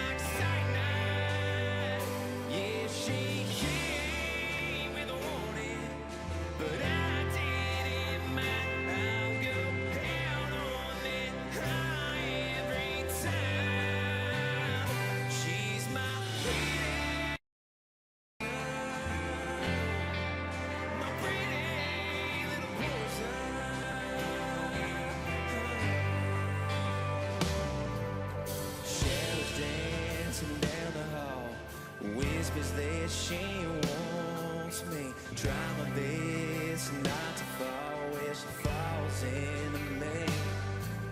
We all need some kind of fix. For me, she's the one to pick. Nothing else will do the trick.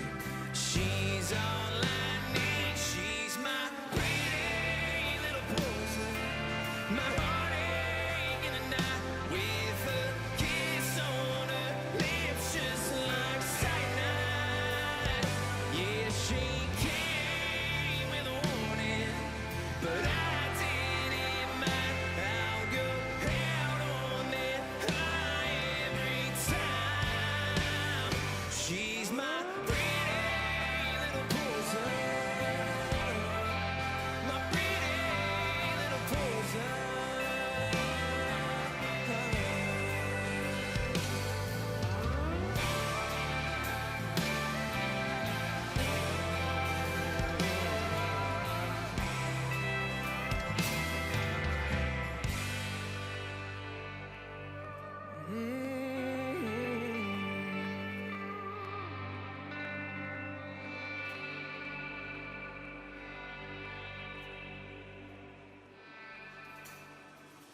Some I guess it's alcohol. I want none of y'all. I just want you.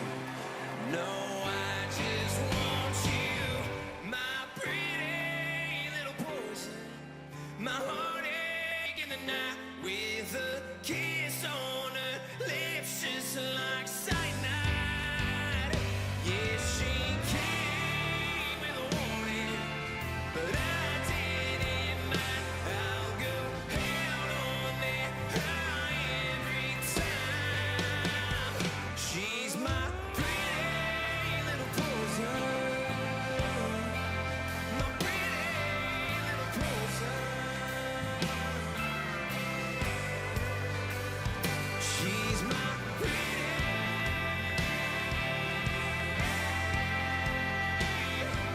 little poison.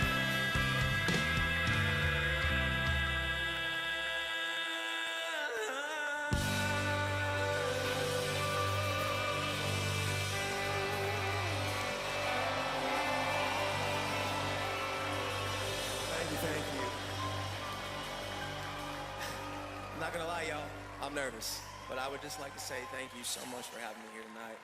I am just so fortunate to be here in front of y'all, and thank you guys so much for what you guys do. And honestly, happy birthday, y'all. Happy birthday.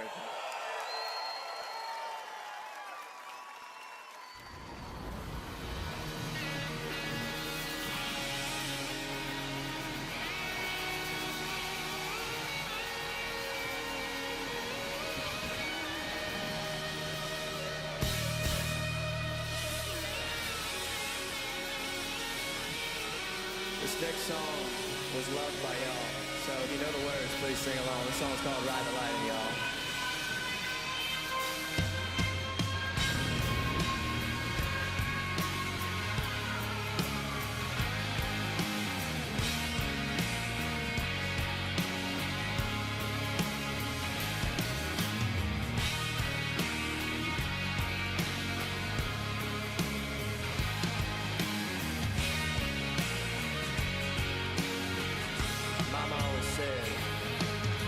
Mama always said I was born on the right side. Yes, she did. One foot in the flames and the other trying to walk the line. Can't say I never saw it coming, I could see the warning signs. Mama always said I was born on the wild side.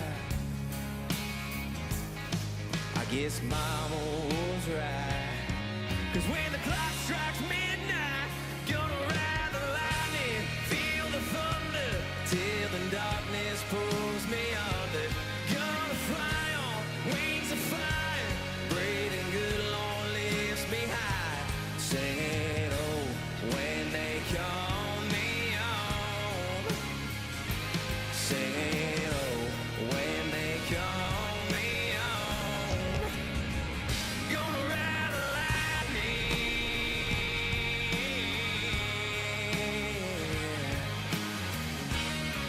you singing, my friend. There's a man in a black coat standing at a crossroads with a pen in his hand and a long list of life souls. They say he flips a coin, fools let the fools go. There's a man in a coat standing at a crossroads. I hope he lets me pass by when I close my eyes. Gonna ride the lightning, feel the thunder, till the darkness pulls me under. Gonna fly on wings of fire, breathing good, Lord, lifts me high. Singing, oh, when they call me home. Singing, oh, when they call me home. Gonna ride the lightning, ride the lightning, ride the lightning.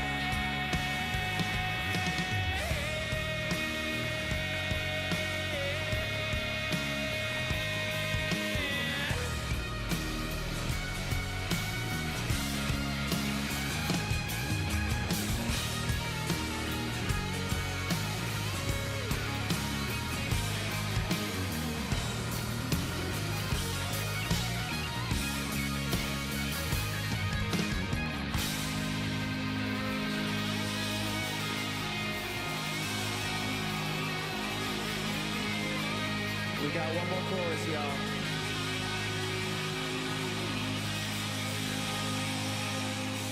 Gonna ride the lightning, feel the thunder, till the darkness pulls me under.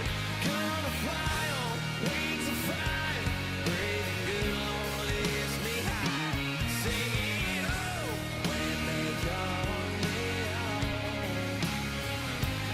Singing, oh, when they call me home. Gonna ride the lightning. Gonna ride the lightning.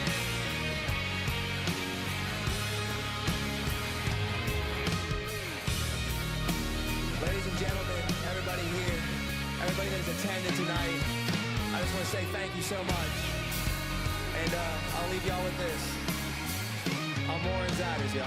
Thanks for having me.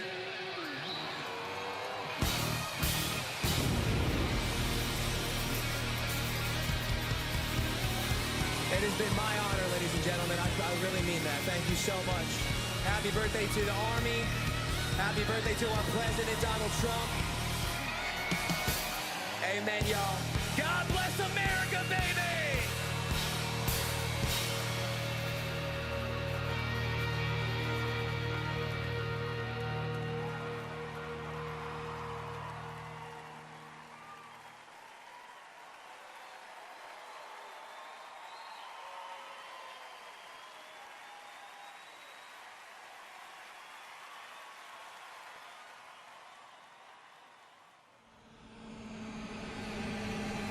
This week we honor 250 years of valor and glory and triumph by the greatest fighting force ever to walk the face of the earth, the United States Army.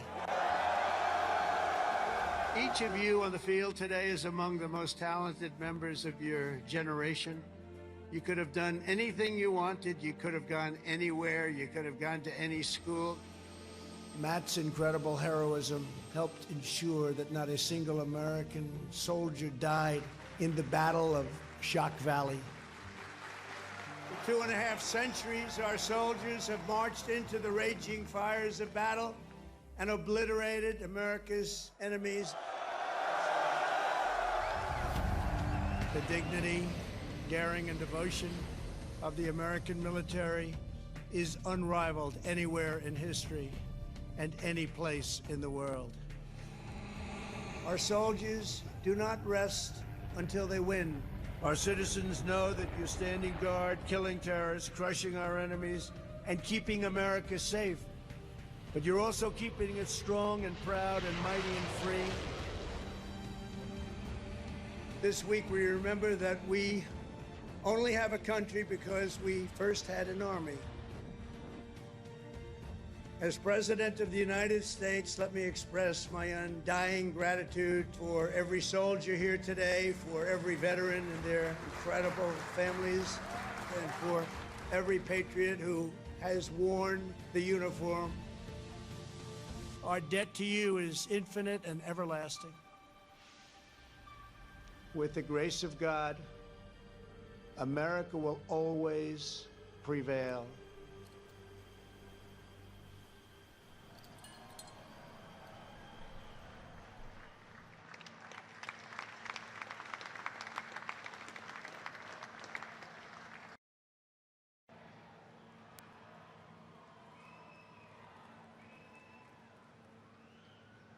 Well, let me say to the thousands of Americans who traveled from distant towns and across state lines to be here today, this is your national capital. Welcome to Washington, D.C. We are thrilled to have you.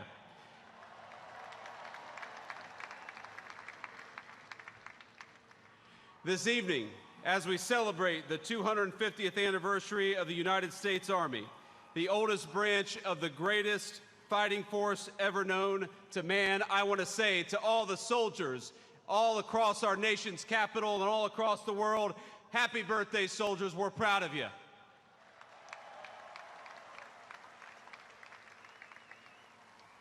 And I want to say you represent an unbroken line of greatness, of excellence. And one of the things the President of the United States has told his entire administration, from the Vice President on down, is that we must remember that the young men and women who put on the uniform and serve this nation are our most precious resource. We must honor them, we must respect them, we must fight for them, and that's exactly what the Trump administration aims to do every single day.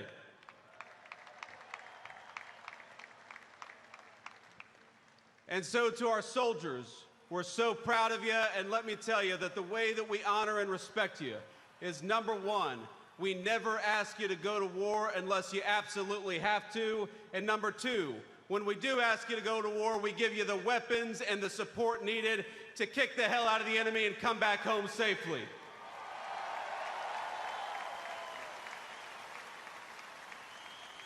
Now, I know I am the last thing standing between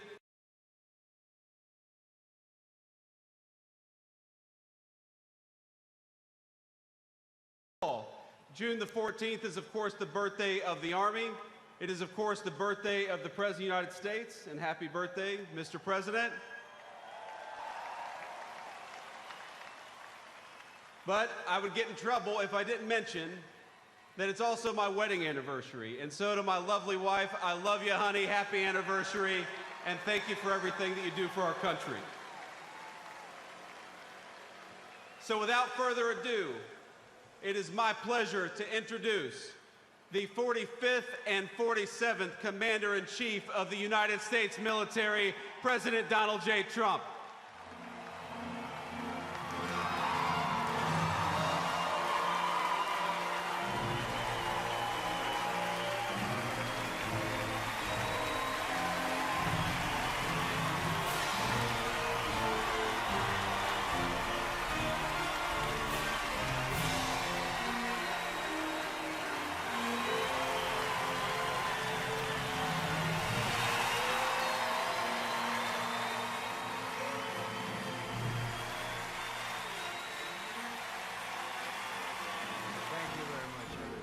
Thank you to Vice President Vance, and thank you to our wonderful First Lady, and above all, thank you to the greatest, fiercest, and bravest fighting force ever to stride the face of this earth, the United States Army. Thank you very much.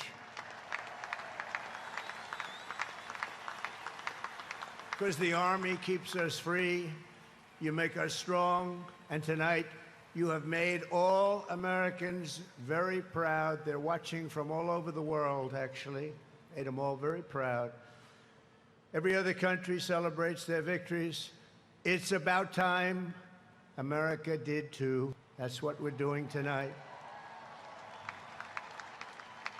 And watching this magnificent display, our souls are filled with gratitude for every generation of warriors who have worn the uniform all the way back to the very beginning, So to every veteran across our land and right here in our nation's capital, including 6 recipients of the Congressional Medal of Honor, we love you, we honor you, and we salute your noble service to our flag and to our country. As we celebrate tonight, we also think of the hundreds of thousands of Army soldiers who have made the supreme sacrifice for our nation and selflessly laid down their lives in every war, from the Revolution to the War on Terror. To the Gold Star families with us today, the courage of your heroes is the bedrock on which our entire nation stands. We thank you. Yes, we thank you. Today we commemorate an event that did not just change American history, but changed the history of the entire world. With the creation of America's Army on June 14th, 1775, liberty got its shield and the freedom got its sword. Those first Army patriots in the American Revolution fought against a fearsome enemy and impossible odds, but they were armed with a righteous cause. They were led by an indomitable commander, a truly great man, General George Washington, and they were united by an eternal creed. Their motto was victory or death.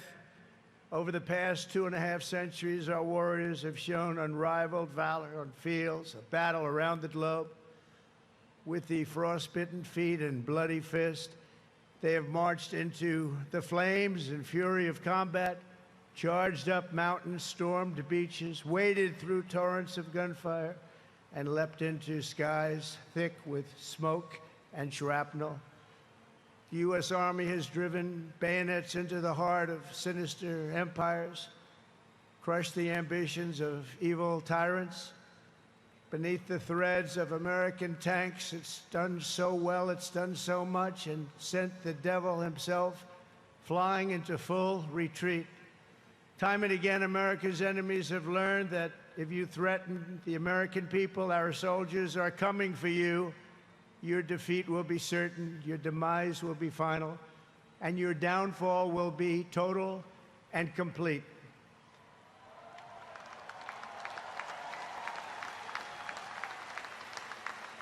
Because our soldiers never give up, never surrender, and never, ever quit. They fight, fight, fight, and they win, win, win. And that's why no institution in history has entered more names into the roster of American heroes than the U.S. Army, the Congressional Medal of Honor, more than anyone or anything. There was Mad Anthony Wayne, asked by George Washington to lead a daring midnight raid up the cliffs of Stony Point with unloaded muskets and only their bayonets to fight the redcoats. Mad Anthony replied, "Issue the order, sir, and I will storm into hell for you." Then there was the Civil War general, John Corse, shot in the face in combat. He fired off a message to his commander: "I am short a cheekbone and one ear, but I am able to whip the hell out of all of them." He stayed on the front lines, it seemed forever.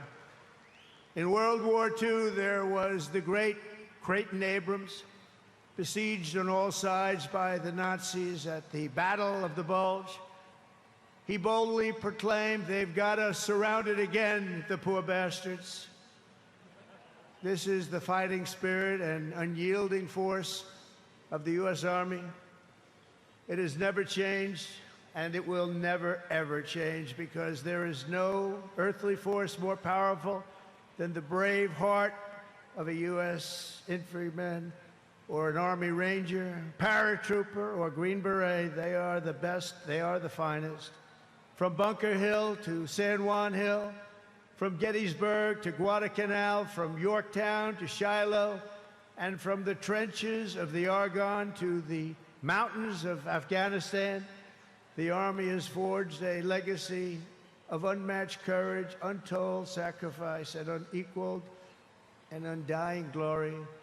Our soldiers have poured out their blood by the bucketful on Missionary Ridge and Heartbreak Ridge, on the sands of Sicily, Normandy, and the Philippines, and on the dusty streets of Da Nang, Baghdad, and Fallujah. Thanks to their extraordinary service and devotion, 250 years later, America stands tall, America stands proud, and America stands free. We're the hottest country in the world right now, and our country will soon be greater and stronger than ever before. Down through history, we've been blessed beyond words by this valiant legion of Army warriors and patriots, heroes and legends. And tonight we affirm with unwavering certainty that in the years ahead and in every generation hence, whenever duty calls and whatever danger comes, the American soldier will be there.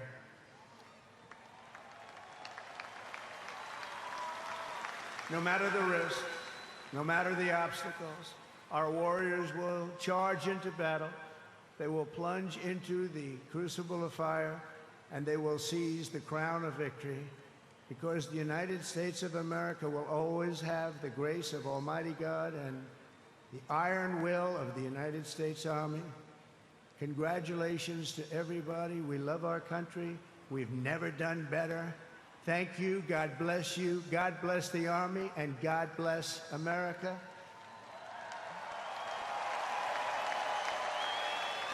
And now I'd like to ask our great First Lady to join me at the podium. Thank you very much, everybody.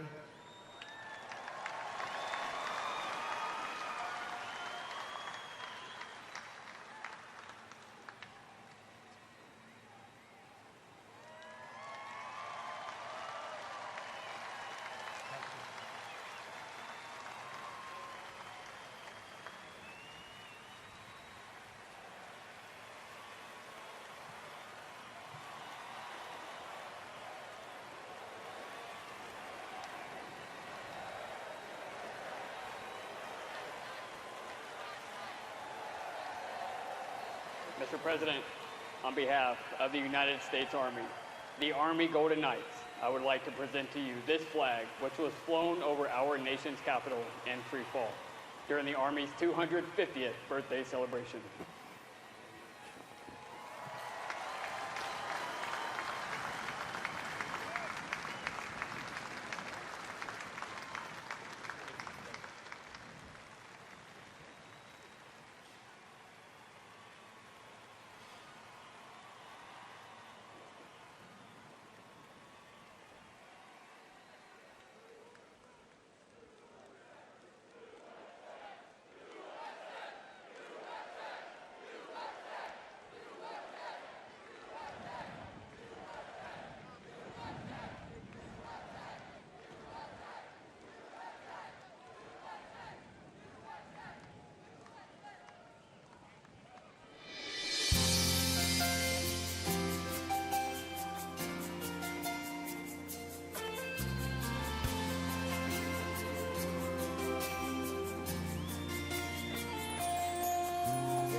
I'd worked for all my life, and I had to start again with just my children and my wife.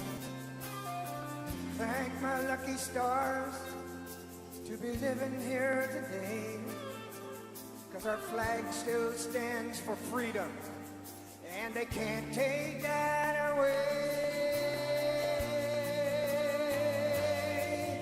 And I'm proud to be an American, where at least I know I'm free. And I won't forget the men who died, who gave that right to me. And I gladly stand up next to you and defend her still today. 'Cause there ain't no doubt I love this land.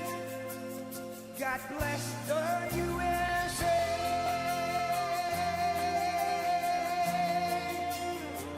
Happy birthday, Mr. President.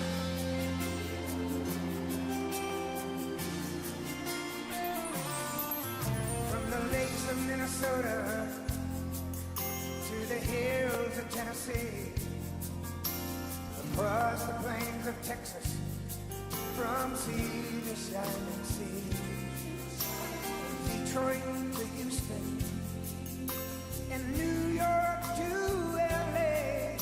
There's pride in every American heart, and it's time we stand and say, sing it with me. I'm proud to be an American, where at least I know I'm free, and I won't forget the men who died, who gave that right to me, and I gladly stand up next to you and defend her still today, 'cause there ain't no doubt I love this land. God bless the USA.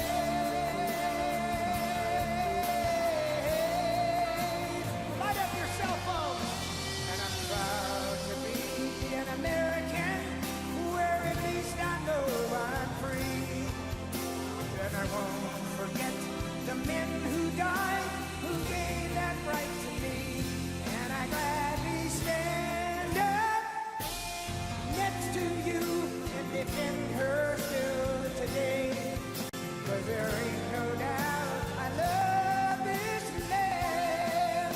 God bless the USA.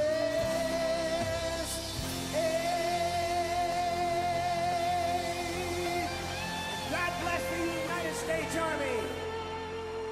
Thank you.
Thank you. Thank you. Thank you, U.S. Army. Thank you. Thank you. Thank you. Thank you, Army. My grandfather and my great-grandfather for your service, for your country, for your family. And I just want to say thank you from a generation that may not have known your name, but I get to live in the freedom because of it. I want to thank all the U.S. service members, men and women, and especially the Army for their 250th birthday. Thank you very much. My grandpa served in the Army in World War II as part of the 82nd Airborne. Thank you, Army, for everything that you do. My brother Rob and my son Alec both served in the U.S. Army. We thank you for your courage, your sacrifices, and the burdens that you may now carry. Thank you so much for doing what you do, putting your lives on the line for other men like me to live the life I live. And I just want to say happy birthday to the U.S. Army, congratulating them on 250 years. I want to give a big shout out to my Uncle Zadian, who served in the Army, and thank you for all you do. I'm very thankful for the dedication and the hard work of the men and women of the U.S. Army. Hi, American soldiers. Thank you for all you do. Love you. Our freedom is not free, and we know that we are free because of you and your efforts. Thank you to our Army active duty and veterans for protecting our rights and freedoms. Comes at an immeasurable cost. Wishing you the best. Happy birthday. Go on. Happy birthday, Army. Thank you to everybody who's serving today and has served in the past. Love you guys and girls. Thank you so much for everything you do. A big thank you to the men and women that serve our country and everything you guys do for us. Thank you, Army, and happy birthday. Happy birthday, Army. Happy birthday, Army. Happy 250th.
When I raised my right hand, I swore an oath to every generation before me.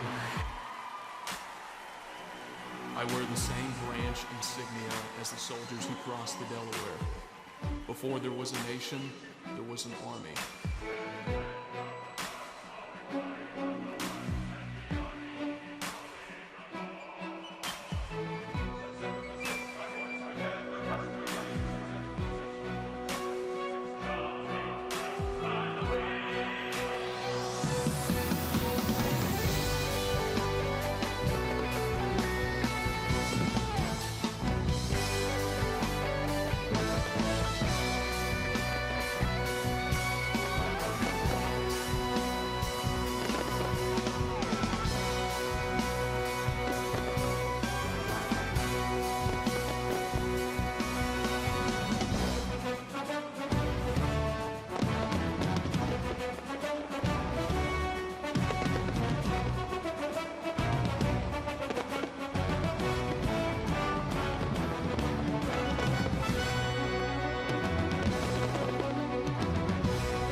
division costs.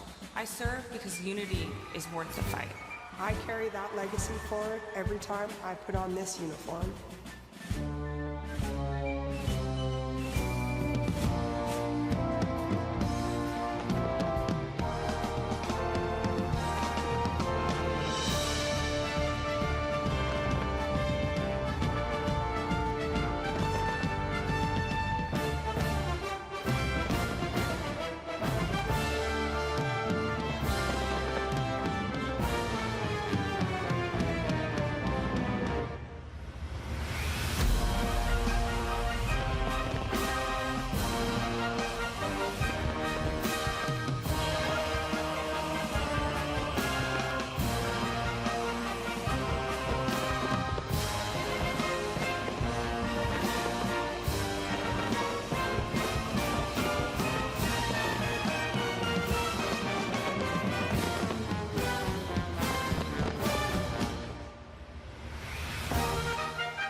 Both of my grandfathers served in the Second World War.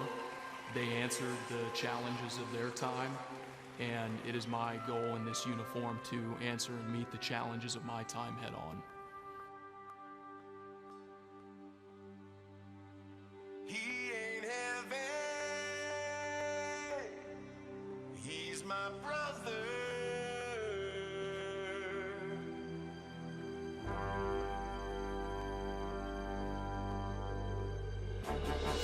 Duty, honor, country. Those three hallowed words reverently dictate what you ought to be, what you can be, what you will be. The heads are up, the chests are out, the arms are swinging, a cadence count. Sound off. 1, 2. Sound off. Bring it on down.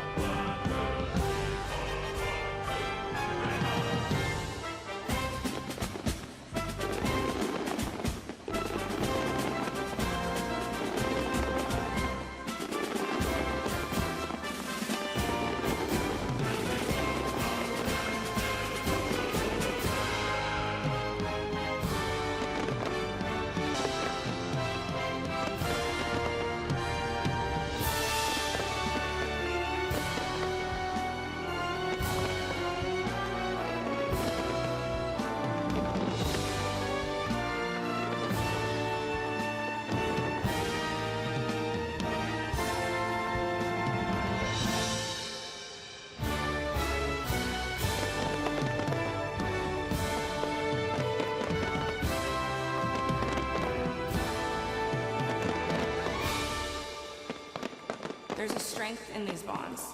There's a realness to these bonds.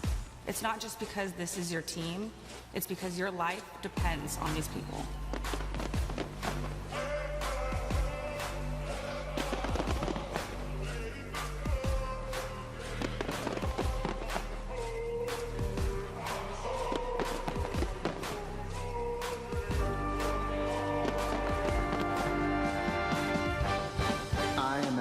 Soldier. I'm a warrior and a member of the team. I serve the people of the United States and live the Army values. I will never accept defeat. I will never quit. Trained and proficient in my warrior task and drills. I am an expert and I am a professional. Enemies of the United States of America in close combat. I am a guardian of freedom and the American way of life. I am an American soldier. I am an American soldier. I am an American soldier. So on we go, his welfare is my concern. No burden is he to bear. We'll get there. For I know he would not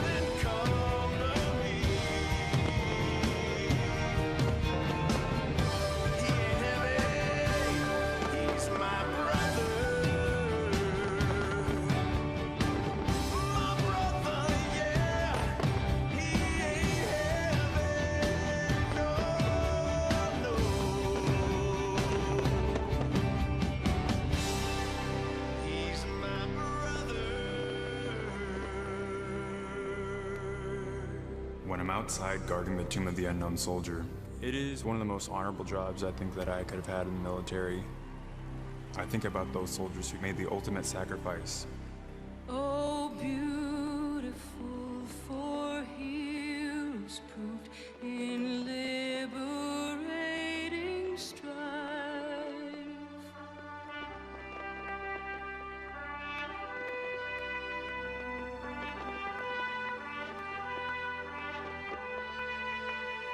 Who more than self their country loved, and mercy more than life.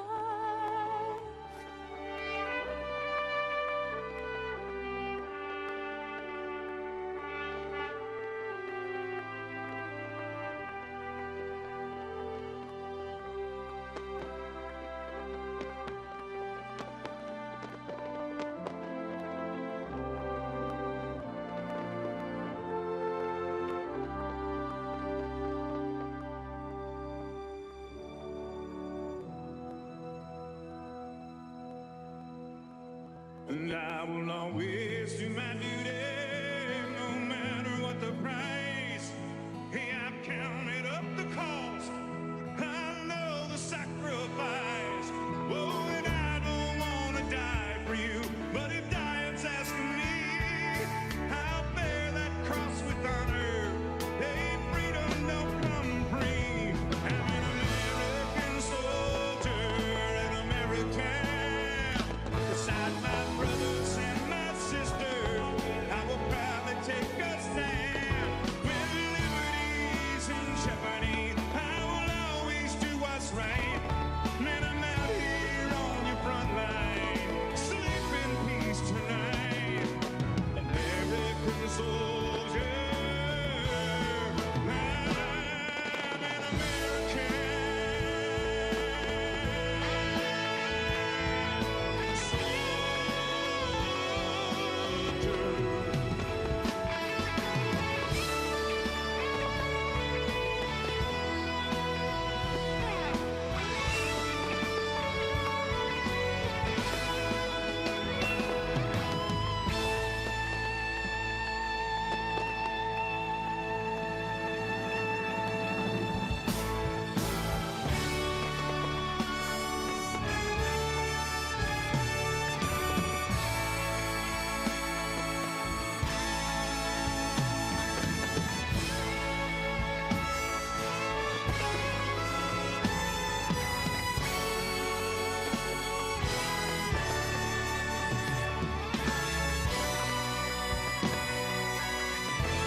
I'm an American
It was a humbling experience putting on this uniform. I believe this uniform is a symbol of trust, and it represents the highest ideals of our country.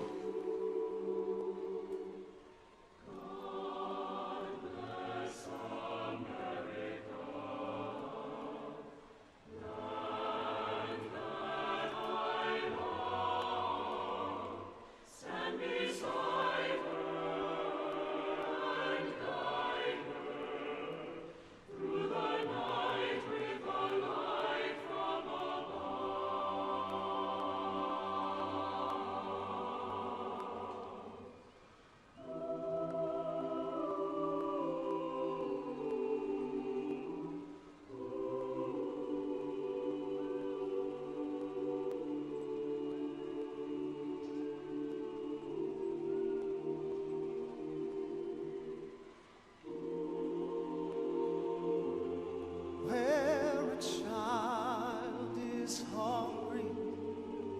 where men have no homes, where the powerless are yearning to breathe free.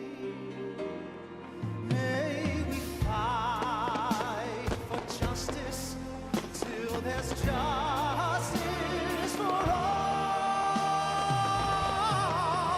and become what God meant us to be. I pledge my allegiance to the grand old flag and the promise of hope from sea to sea. Under God, one nation undivided, we will stand 'neath the banner of liberty. Under God, one nation undivided, we will stand 'neath the banner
Thank you for joining us on this historic occasion. A special thanks to Scott's Miracle Grow and all of the terrific America 250 sponsors that helped make this monumental event happen. And to you here in our audience or watching at home, to those in our U.S. military who are currently serving, have served, or being remembered.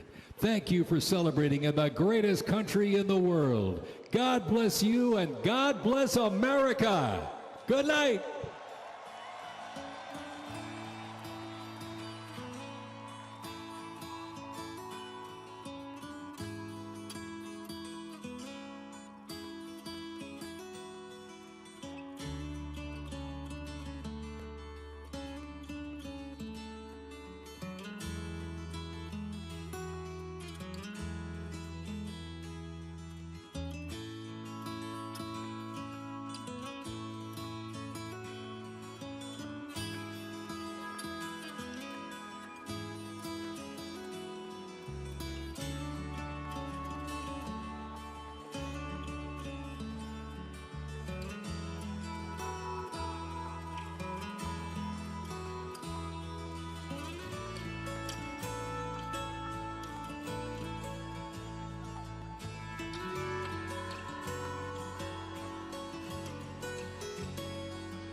Then we get to the Second World War.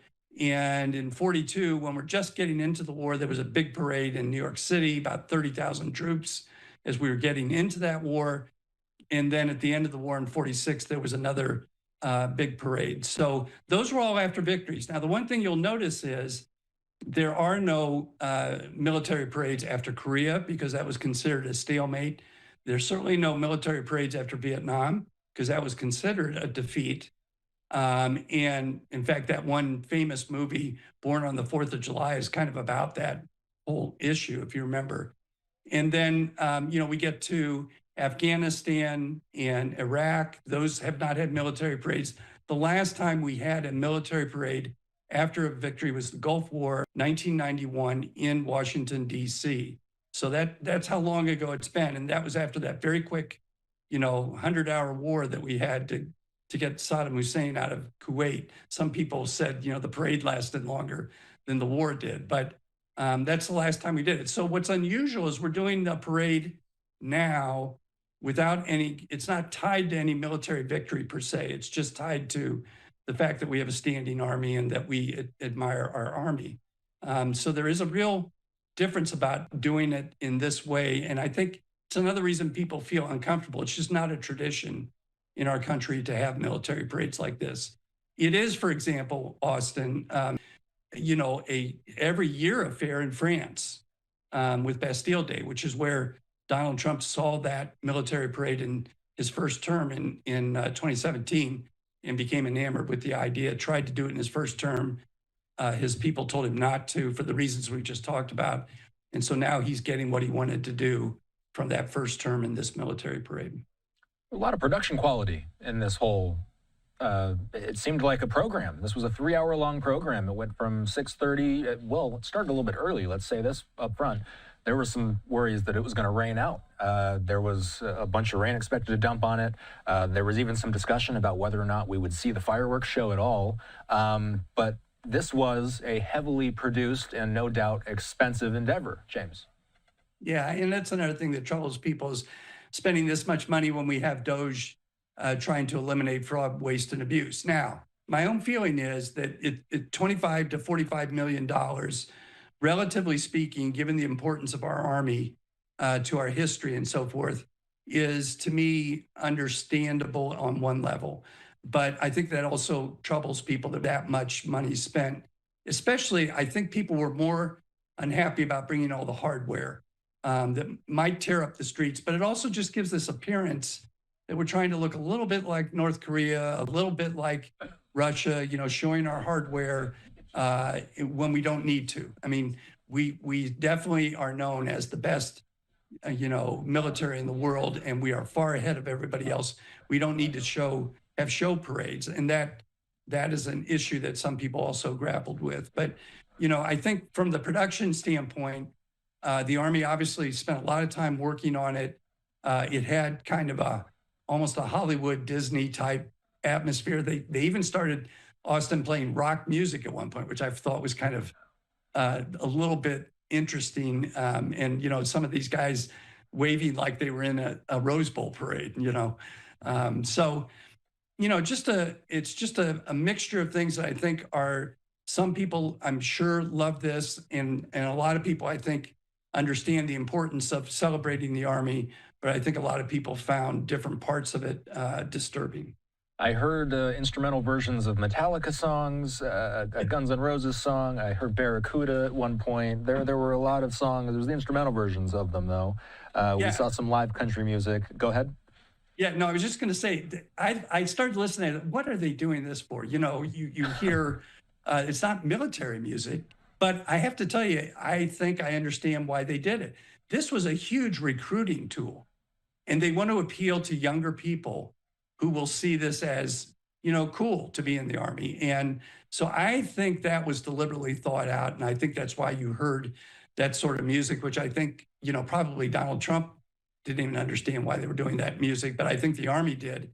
Their videos in this thing were meant to help them in recruiting and retention both. Both of which are important. And if you're going to spend this kind of money, get some bang for your buck, no pun intended here, but, get some recruiting out of it it's important that we recruit the best for our Army. And I think that was why they were playing rock music. That was one of my questions for you, was going to be with the sources that you talk to, with the connections that you have. I'm sure you've talked about the idea of this parade with lots of people that you're connected with. Have you heard that there is an appetite from some people, whether it be military veterans, whether it just be supporters of the Army, whether it be people who want to see enrollment numbers go up? Have you heard that from anybody? Yeah, I mean, I think I have heard that people very much think that it's important to look at. And one of the things I like about this parade is that they went back and they did have, the Continental Army represented, and they did have the various stages of the military represented. So in that way, it very nicely tied the Army with our country and its striving to be free and there was a lot of mention of democracy. There was mention of, have taken an oath swearing allegiance to the Constitution. So to that extent, I was pleased to see that, because I think a lot of people are worried that that President Trump was trying to tie this to his birthday and to an allegiance to him, which is very un-American, although he is the commander in chief. So, I think a lot of people in this last week have been, very conflicted because there's so much going on, including these assassinations in Minnesota. I mean, it's just a lot of people are feeling edge right now. And another time, another place, I think this would be comforting to a lot of people and they would enjoy it a lot more. But I think it's the context right now that's causing the consternation. We can't talk about this parade without mentioning the fact that around the country, we've been seeing images like this. This is a live vantage point in Los Angeles, I believe. I believe that's the LA Sheriff's Department. We just had a feed drop on us of protests in DC proper as well. Lots of vantage points of police scenes across the country. James, when we talk about the last week or so, we've been seeing lots of anti-Trump protests. We've been seeing lots of anti-ICE protests. Today, there was a nationwide movement, if you will, called the No Kings movement. This was a idea centered around the idea of repudiating the Trump administration. What's your reaction to some of the people that have been mobilized in basically every major metro around the country, it seems? My own thought is that there's a very grassroots element to this. In every movement like this, there are going to be agitators and provocateurs and people who have their own agendas. For example, people floating the Palestinian flag, and to some extent, people don't even like to see people floating the Mexican flag, which is a little more understandable. But I think those outside of those people who are agitating in a certain way, what I see in these numbers is a very big grassroots element that says, don't just take people off the streets and have them due process. That's very un-American. And don't send the military to quash protests that are essentially peaceful. Now, obviously, everybody wants to have secure borders. Everybody wants to, deal with the situation of illegal immigrants. But I think the heavy-handedness of the last 3 months, especially the last week or two, really started to raise alarm bells for people. And I think a lot of people started thinking, well, this could escalate and this could come to my state. And so that's why I think you see people in every city around the country coming out in very large numbers. Those people, that's grassroots. There are always agitators, but those people seem to be mostly grassroots. James, I mentioned the idea that we saw protesters in D.C. moments ago. This is what we saw moments ago. This is not live. This is playback of some of the protest activity that we saw in D.C. Just moments ago. Obviously, we expected there to be some sort of protest in the area, not too far away from where the military parade was taking place. So this is D.C., and then let's go to Los Angeles. So we've got images of protests on both coasts. James, where do we go from here? I always like to move ahead when we talk about any subject. And I guess my question here, as far as moving ahead goes, what main threads are you following with the Trump administration? You're joining us during one of the busiest news days I can remember during the Trump administration. There is these nationwide protests. There's all the anti-ICE raids that have been going on in Los Angeles. There's, in the background of all this, the Israel and Iran conflict that's now seeming to get more and more intense. What are you watching for? Well, the thing I found most interesting, Austin, was President Trump saying that essentially he was going to walk back some of these ICE detentions with farmers and others in the hospitality industry. That's a huge change. And it seems to me that I think he was becoming aware of the fact that ICE was going too far in pulling people out of, industries where they are needed. And I think if we can stand back and start to ratchet down a little bit some of these efforts, and also respect the courts as they tell, the administration what to do, and not tell the administration what, but as they rule on what the administration is doing to try and, keep things from getting out of hand where people just don't feel secure about what's happening with federal officers. That's got to happen, because I think that, otherwise we're going to have increasing chaos in the streets and increasing protests. And one of the problems about that is from our own history, when the Vietnam War was raging and we had protests, you saw what happened when the military turned on students at Kent State University here in Ohio, not far from where I'm sitting, and, killed 4 of them. So we've got to keep it under control. We've got to keep the military, to the extent we can, out of it. We've got to let local law enforcement handle it. And if they can't, that's a different story, but they seem to be able to. And we've got to have people on all sides remember that this has to be nonviolent protests, or, you're not going to have the leeway of people saying that the military shouldn't get involved. If they see violence, it causes a backlash. And so I think if we can keep temperatures cool, that's what I'm hoping for. And as I say, that signal of President Trump saying he will not go after, some of the farm workers and so forth, hopefully that will extend further to, there's a lot of immigrants that we need in our workforce. And so maybe that will temper things. We'll have to see. We hope to see a calm night here as we go into the evening hours here on the West Coast. James Robinault, as always, we appreciate your insight. Take care. Have a good rest of your weekend.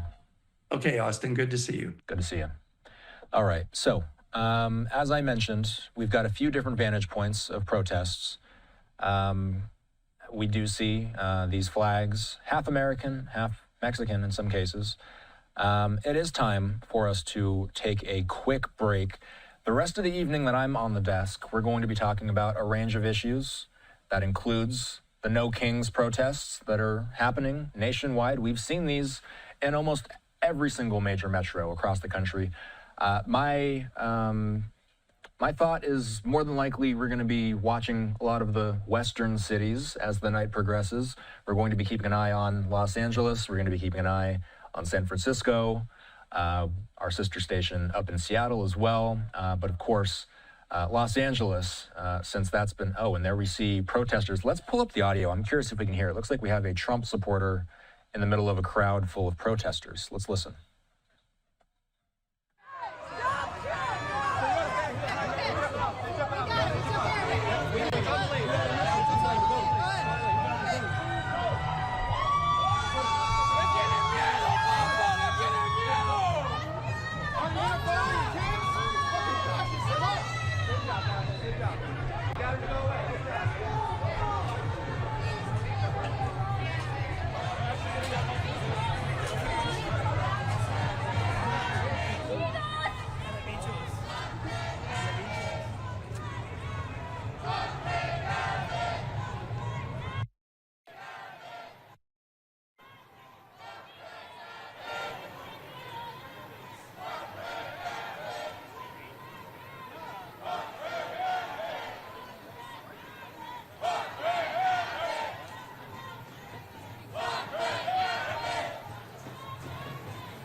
So we continue to monitor protest scenes from around the country, including this scene, what appears to me to be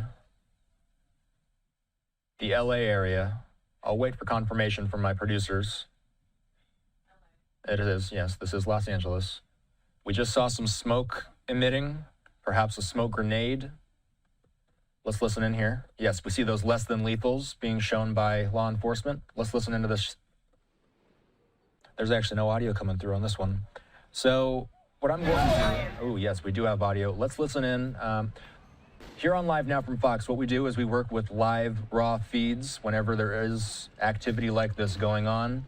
We're going to let you listen in and see what the cameras on the ground are seeing. Let's watch.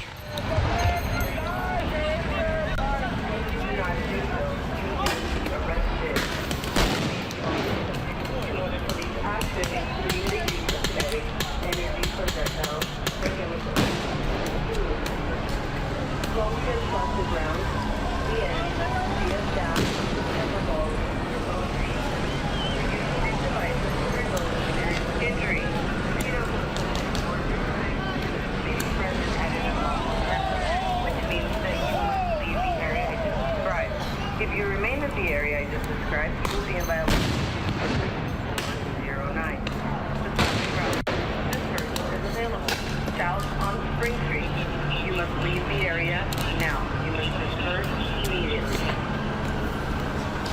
Soy Deputy Pacini, oficial del Departamento de la Policía del Condado de Los Ángeles. La presente declaro que esta es una reunión ilegal y en el nombre del pueblo del Estado de California ordeno a todos los reunidos en la calle Spring que se dispersen, lo que significa disolver esta reunión y abandonar el área. Si no lo hacen, pueden ser arrestados.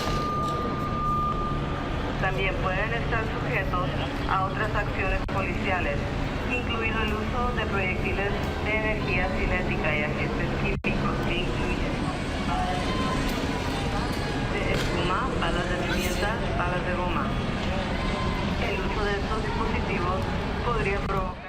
So, these are LA Sheriff's deputies in the riot gear.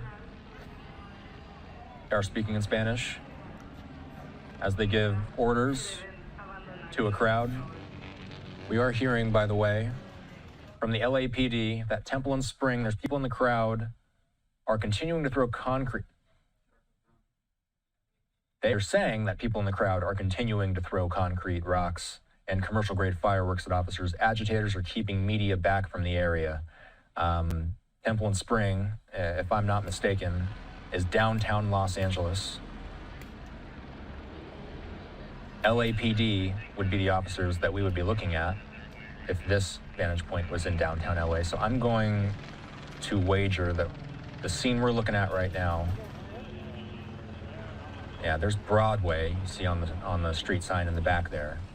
So we very well could be in downtown LA on this shot. I don't have direct contact with the videographer, but clearly we're seeing people hopping this fence now.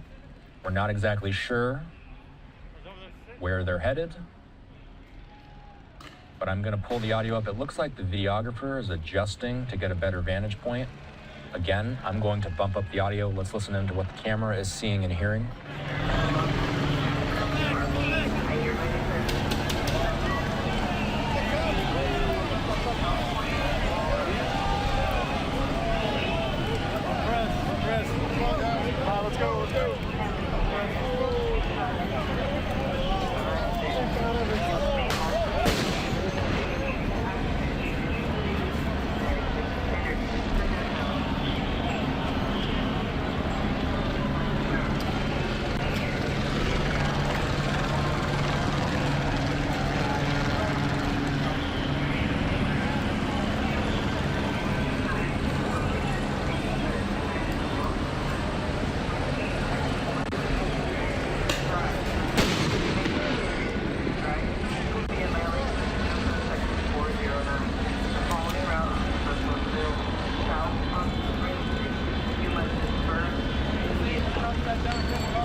So we've been listening into the protest activity. You see the LAPD chopper above head. We've got two different vantage points of protest activity in Los Angeles. I'm going to stick with this one for now because we see people seeming to rush over somewhere, and we saw people hopping a fence as well. We're not exactly sure what's going on. All we know is we see what we have seen for much of the week, which is a good amount of people taking to the streets, holding Mexican flags in some cases. This is a LA Sheriff's line. Our understanding is that the LAPD is on scene as well. I have not, from this vantage point, seen any federal officers, Border Patrol police. Let's listen in. La siguiente ruta de extracción está disponible. Sur de la calle Spring.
Really fucking big favor. At least talk to the police and try and keep them back as long as possible. They got an injured guy right there, and I don't want him to get his ass kicked.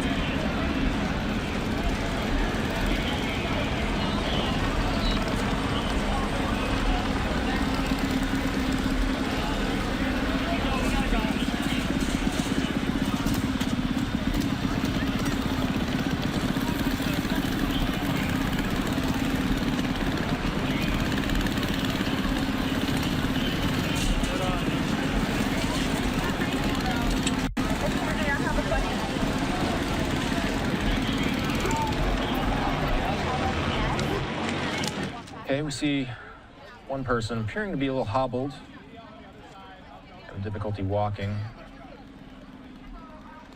Again, unclear to us why we're seeing people cut a hole in this fence, why they're all heading this direction. If you're curious, if you haven't been watching these protests all week and you're curious why they're wearing masks and headgear and eye gear, it's because less than lethal rounds have become a mainstay at these protests. We see the tear gas, in some cases rubber bullets, flashbangs. These are some of the crowd dispersal tactics that local law enforcement have to move crowds out of the way. Let's take that one vantage point at full with the fence.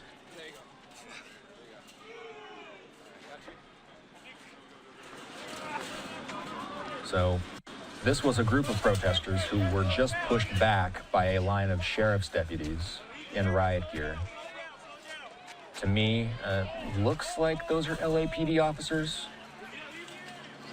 But clearly you see an effort by local law enforcement to disperse this crowd, and we're seeing it in real time.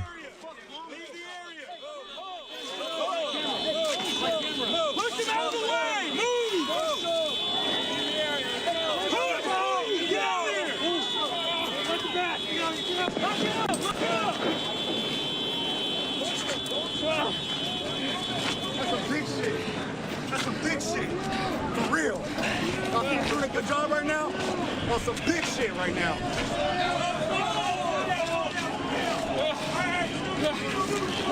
On some big shit over here. Can you get in your car? Can you get in your car?